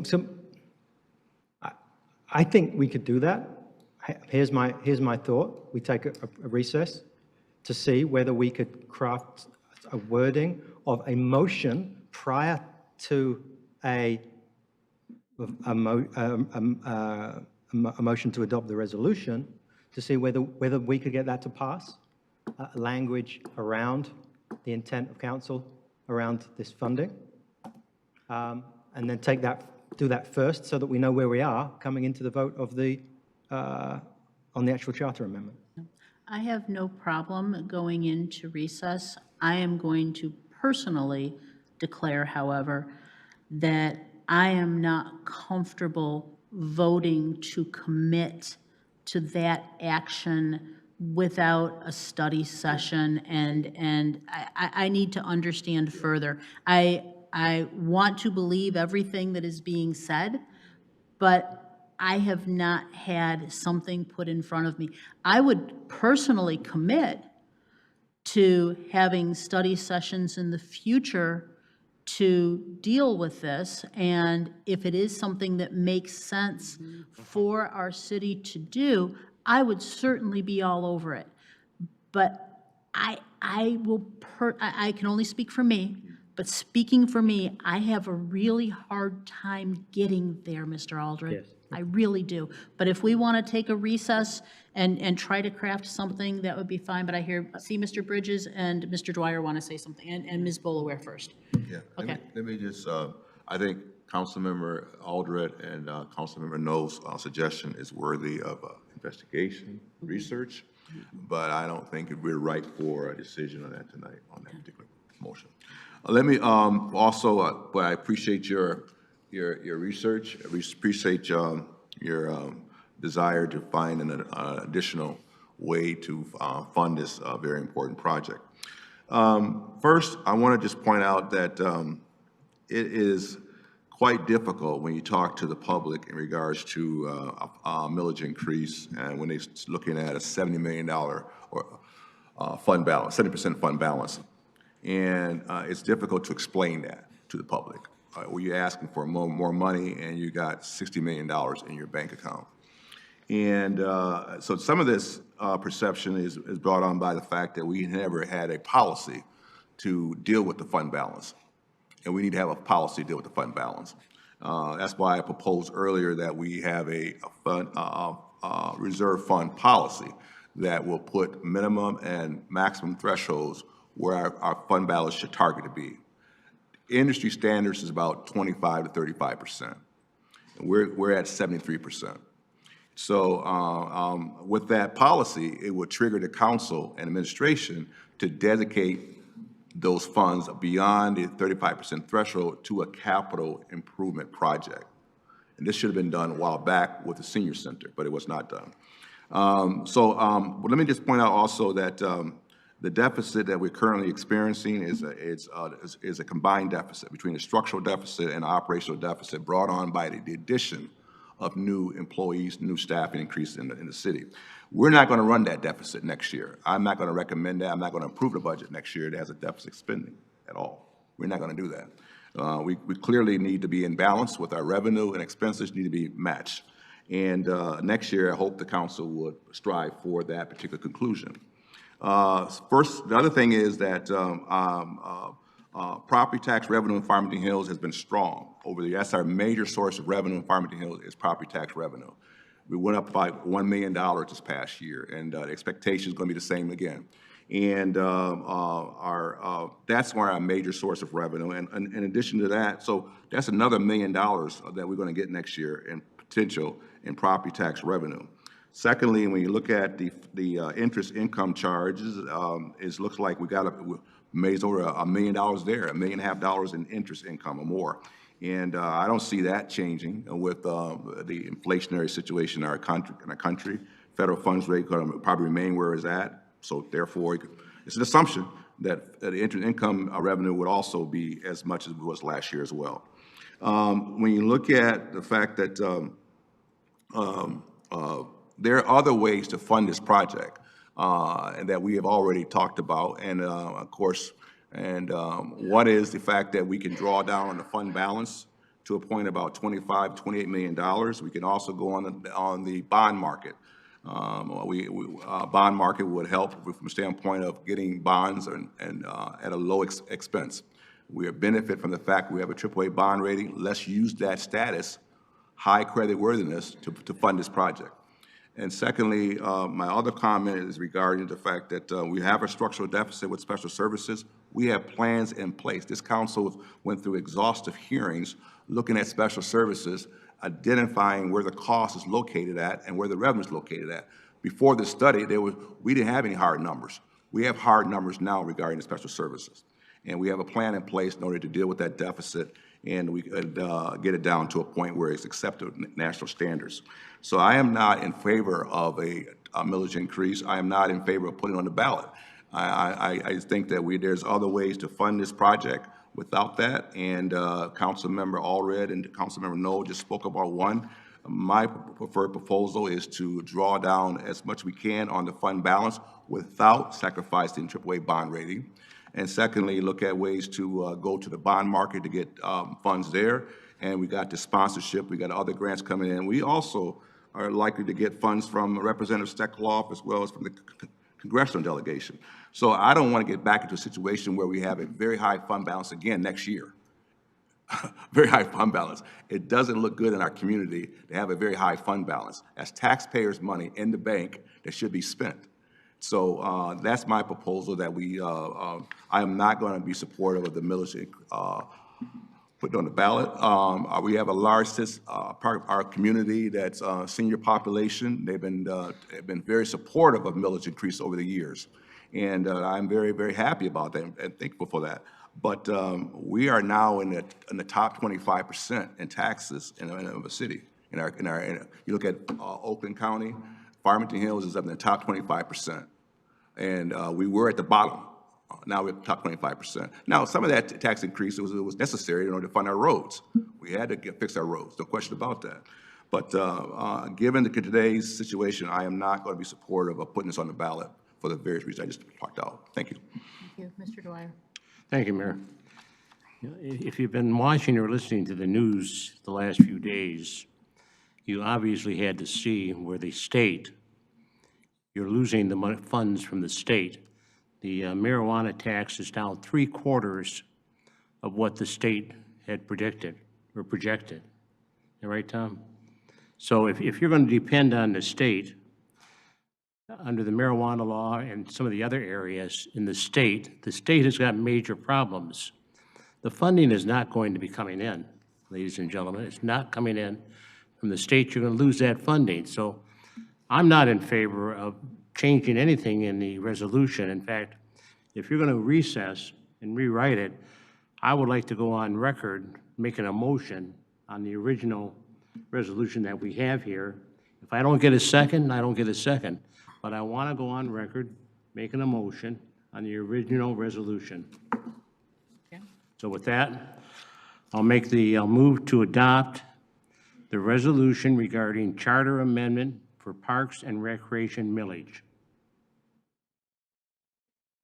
Okay. We have a motion. Is there a second? I'll second it for you. Okay. We have a motion and a second, and let's go into a brief recess.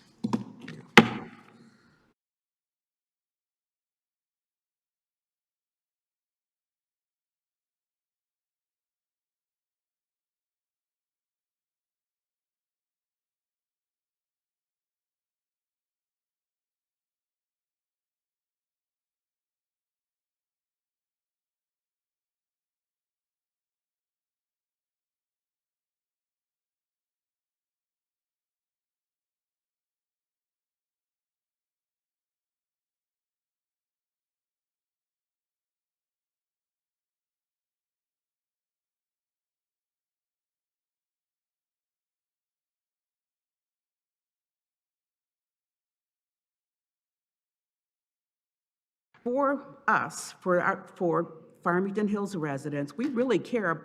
Our top three things are public safety. That's public safety, fire, police, and roads. That's what most of us prioritize in living in the city.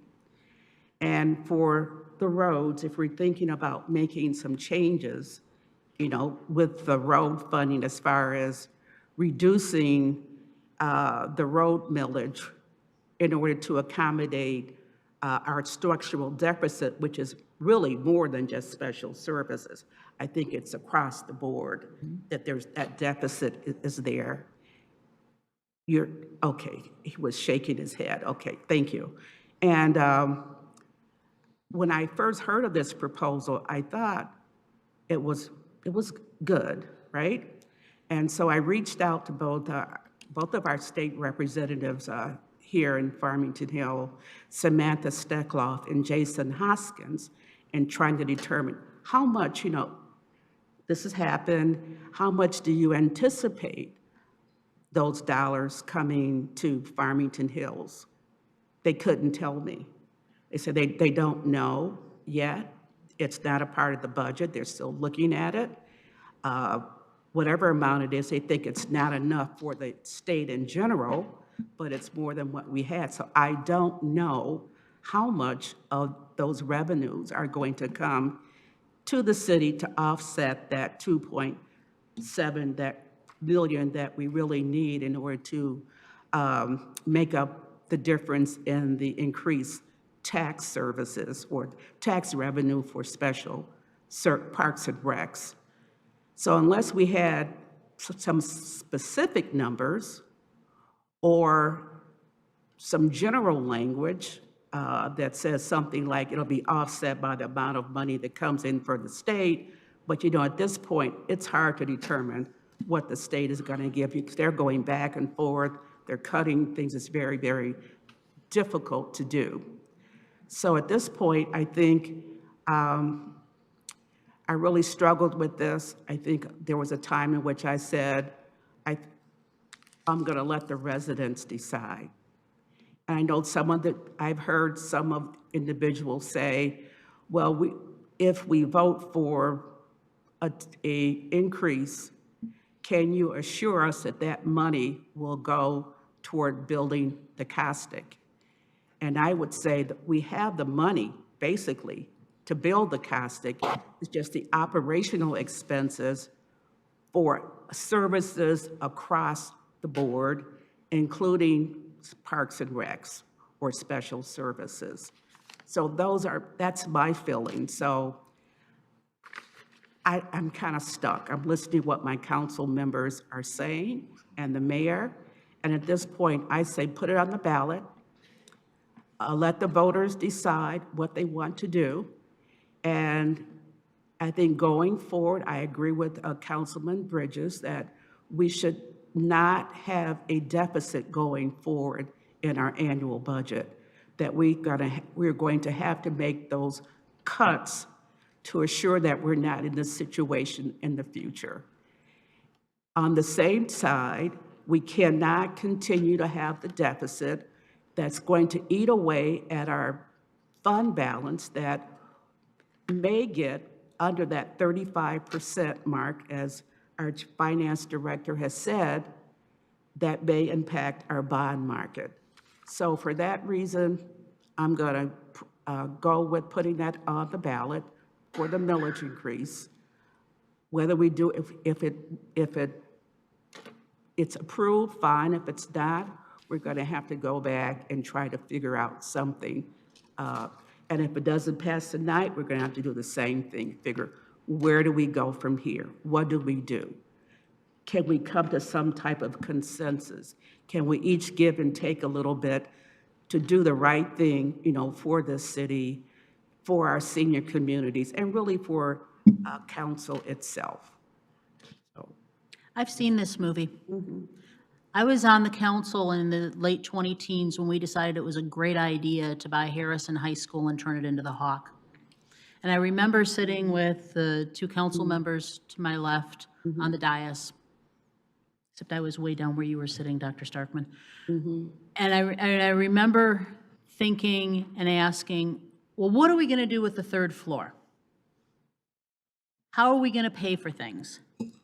And it was it's going to work out. We were assured it's going to work out. I know how this movie ends. The movie ends with $4 million a year of deficit. And I just can't go to the sequel with this new activity center. I believe we need to put the structural cost issue to the voters. Yes, is it programming? Yes. Yes, is it the additional firefighters? You betcha. Yes, is it additional people in the police department that we just authorized hiring? You bet. Yes, is it making sure that we have that commercial kitchen and the congregate meals and the Cenex program for people with dementia and a pool and because that's what our residents want and deserve. But I'm doggone if I'm going to be okay with saying, well, heck, let's see how it turns out. I personally will commit to exploring the other options. I would love nothing more than to still be holding the gavel when we say, hey, folks, we're reducing your taxes with the budget next year. But I will be voting in favor of letting the voters decide. what it is they want in their city. Because we didn't ask them that when we bought the Harrison High School. If I may.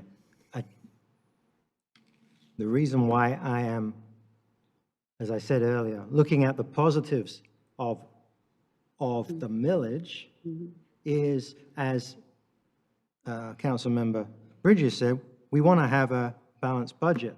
Now, I don't see, with all respect to Councilmember Bridges, how we can have a balanced budget next year just by saying we're going to have a balanced budget next year. That would require some very, very significant immediate cuts, which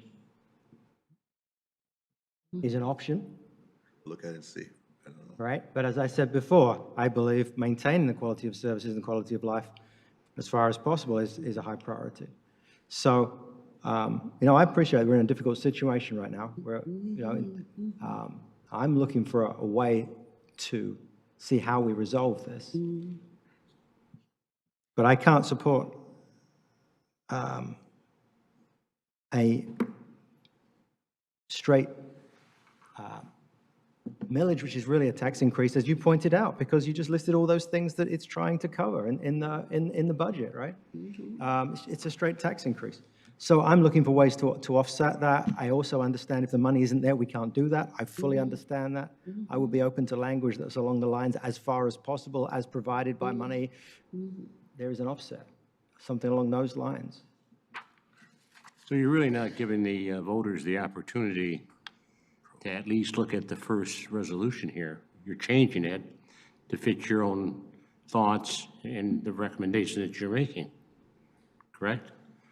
So when it goes to the voters, it's going to be much different than what the voters would have seen if this current resolution that's out there and been already supported, they'll never know. This language would have to stay the same. Yeah, it would, This exactly. language would be the exact same language that goes to the voters. What we are talking about is a way to put this language, as is before us, that's been reviewed by the city attorney, to the voters with basically a promise in a separate resolution from the council that they will change another line item on the tax bill so that the overall number stays the same, so that we don't raise overall taxes in Farmington Hills and make us less competitive. Because we believe that there is, even if it's not the full amount that's promised from the state, we don't even need the full amount. We only need a portion of that in order to make up this revenue. That's what we're saying, and this is, again, I brought it up at the meeting a week ago, so this isn't a brand-new idea that I'm just throwing out at the last minute. And we talked about it last week. I realized there wasn't support for it last week, and it sounds like there isn't this week, too. But I'm trying to provide a solution that gets us to a place where we can still put this on the ballot, but yet we can still continue to make Farmington Hills competitive and not raise taxes here in Farmington Hills and still have quality roads. Because again, we're not cutting funding for roads. We're just not increasing it as much based on new revenue, not even existing revenue. So, but I know we have a motion on the table. We have a motion on the So- table. I will commit to doing the work with you. Okay. Roll call vote. Call the question. I'm calling the question. Roll call vote. Right, council members Bridges, No. Dwyer, Yes. Knoll, No. Starkman, Yes. Aldred, No. Bolaware, Yes. and Mayor Rich. Yes. Okay. Here, break. Okay. All right. Item 11, consideration of approval of appointments to various boards and commissions.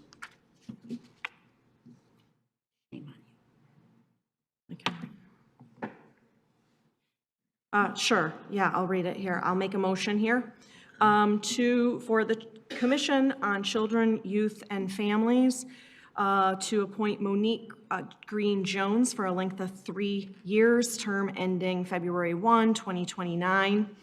And then to appoint Lori Darrow to the Parks and Recreation Commission, also for a length of 3 years, term ending February 1, 2029. And then to appoint Abby Morris to the Commission on Community Health, length of term 3 years, term ending February 1, 2029. Support. We have motion and support. This is a regular vote. All those in favor, please indicate by saying aye.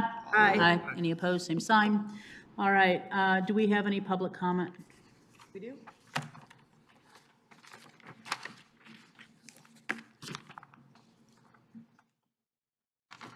Adam Rebant. Just outside. Adam Rebant. No, Adam Rebant. there's Adam right there. To be followed by Michael Harris and Santoria Shepherd.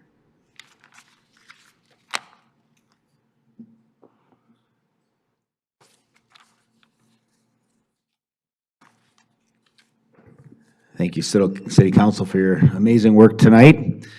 And I also want to thank you for your consideration of different proclamations. So to the mayor and the City Council, I had presented the responsible fatherhood case for proclamation for the month of June, and I just wanted to read it and ask for further consideration. Even if it's adopted in July for June, I would just like to read that. In agreement with all of you, though, that the child poverty and hunger, some of these things can certainly be solved. The statistics show that. Whereas everyone deserves a chance to reach one's full potential, and we have a moral and economic duty to support our children and to promote positive outcomes for youth through early intervention, quality education, and family support programs, and whereas fathers, whether biological, a father figure, foster, or adoptive, deserve our honor and gratitude. And whereas the celebration of Father's Day is a time to honor fathers and thank them for their love and support and the vital potential role they play in helping their children grow and set goals for their future. And whereas good fathering and co-parenting during infancy, childhood, and adolescence contributes to emotional security and has overwhelming positive psychological and economic benefits for children, families, communities, and other sectors. And whereas children are less likely to face poverty, infant mortality, and abuse and/or neglect when there is an involved father in their lives, and whereas all fathers must invest in providing emotional and financial support for their children at every juncture of their lives, supporting involved, nurturing, and responsible fatherhood, and whereas strong families are the foundation of thriving communities, which are essential as we address social challenges like addiction, teen pregnancy, crime, and school dropout. And whereas throughout our state, we aim to promote positive fathering and co-parenting, to showcase providers of fatherhood resources and services, and to increase public awareness of the crucial role of fathers. Thank you, and I would just ask, as I have just a few seconds left, that some of the council members, perhaps 3 or 4, I've talked to a majority, I haven't talked to all of you, but there is a majority in support of this, so I would just ask that perhaps it gets on next agenda. Thank you. Thank you. Michael Harris, to be followed by Santoria Shepherd.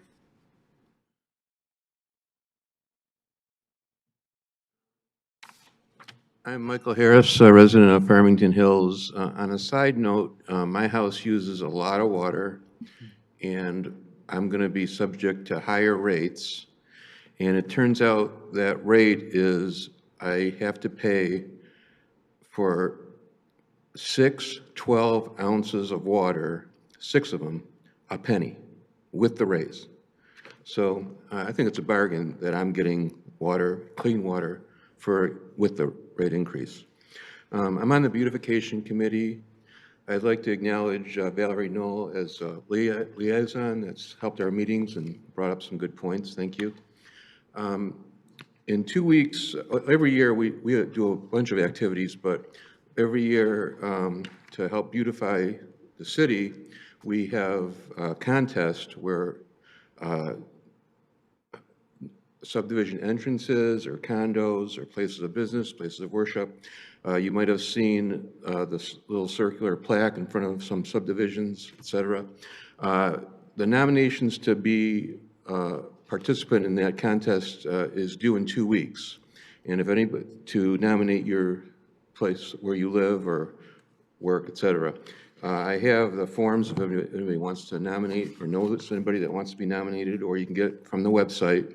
But it's just much more convenient to get it from me. Also, we have an award ceremony every year where we give out those plaques to most people do win if they enter. I'd like more nominations this year. And there's also the ceremony with speaker and nice food in the past.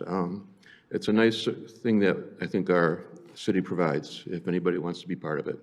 Thanks. Thank you. Santoria Shepherd. Good evening, Madam Mayor, Pro Temp, and City Council. My name is Santoria Shepherd. I am a Farmington Hills resident and a proud parent of 2 children in our public schools. First, I would like to thank you for the work that you do every day for Farmington Hills. And thank you so much for making our city one of the most desirable cities in Michigan. Your leadership and commitment to our city is greatly appreciated. This evening, I stand before you not only as a resident, but as a mother. I am asking that we as a community begin a dialogue about creating safe and welcoming spaces for our teenagers, our future homeowners, our future business owners, and perhaps our future members of this city council. They are an important part of our community, and they deserve opportunities to connect, build relationships, and simply enjoy being teenagers in a safe environment. When I was growing up, many of us spent our time at the mall or at the movie theaters. Those places provide opportunities to socialize, make memories, and build friendships that for many of us have lasted a lifetime. Today, those gathering spaces are not what they once were, and many young people are looking for safe places where they can connect with one another and with their community. I would love to see Farmington Hills, a city known for its leadership and innovation, become a trailblazer in this conversation. Just imagine community events designed specifically for our teenagers, local food trucks, DJs, activities, and safe gathering spaces where young people can have fun, build friendships, and feel connected to the city that they call home. This is not about having the answers tonight. It's about starting the conversation and exploring what is possible when a city intentionally invests in its young people. I believe Farmington Hills has an incredible opportunity to lead the way and show what it looks like to create spaces where teenagers can feel safe, seen, and connected. This conversation is already starting amongst community groups like FAPN, DCDI, some PTA members, and also our faith community leadership under the leadership of Dr. Coleman Burns. I would love to continue this conversation with you so that we can get in front of what is called now teenager takeover. We don't want that for our teenagers. Thank you. Thank you. Attorney report. Nothing to report this evening. We're adjourned. We'll see you July 13th. Good night, Farmington Hills.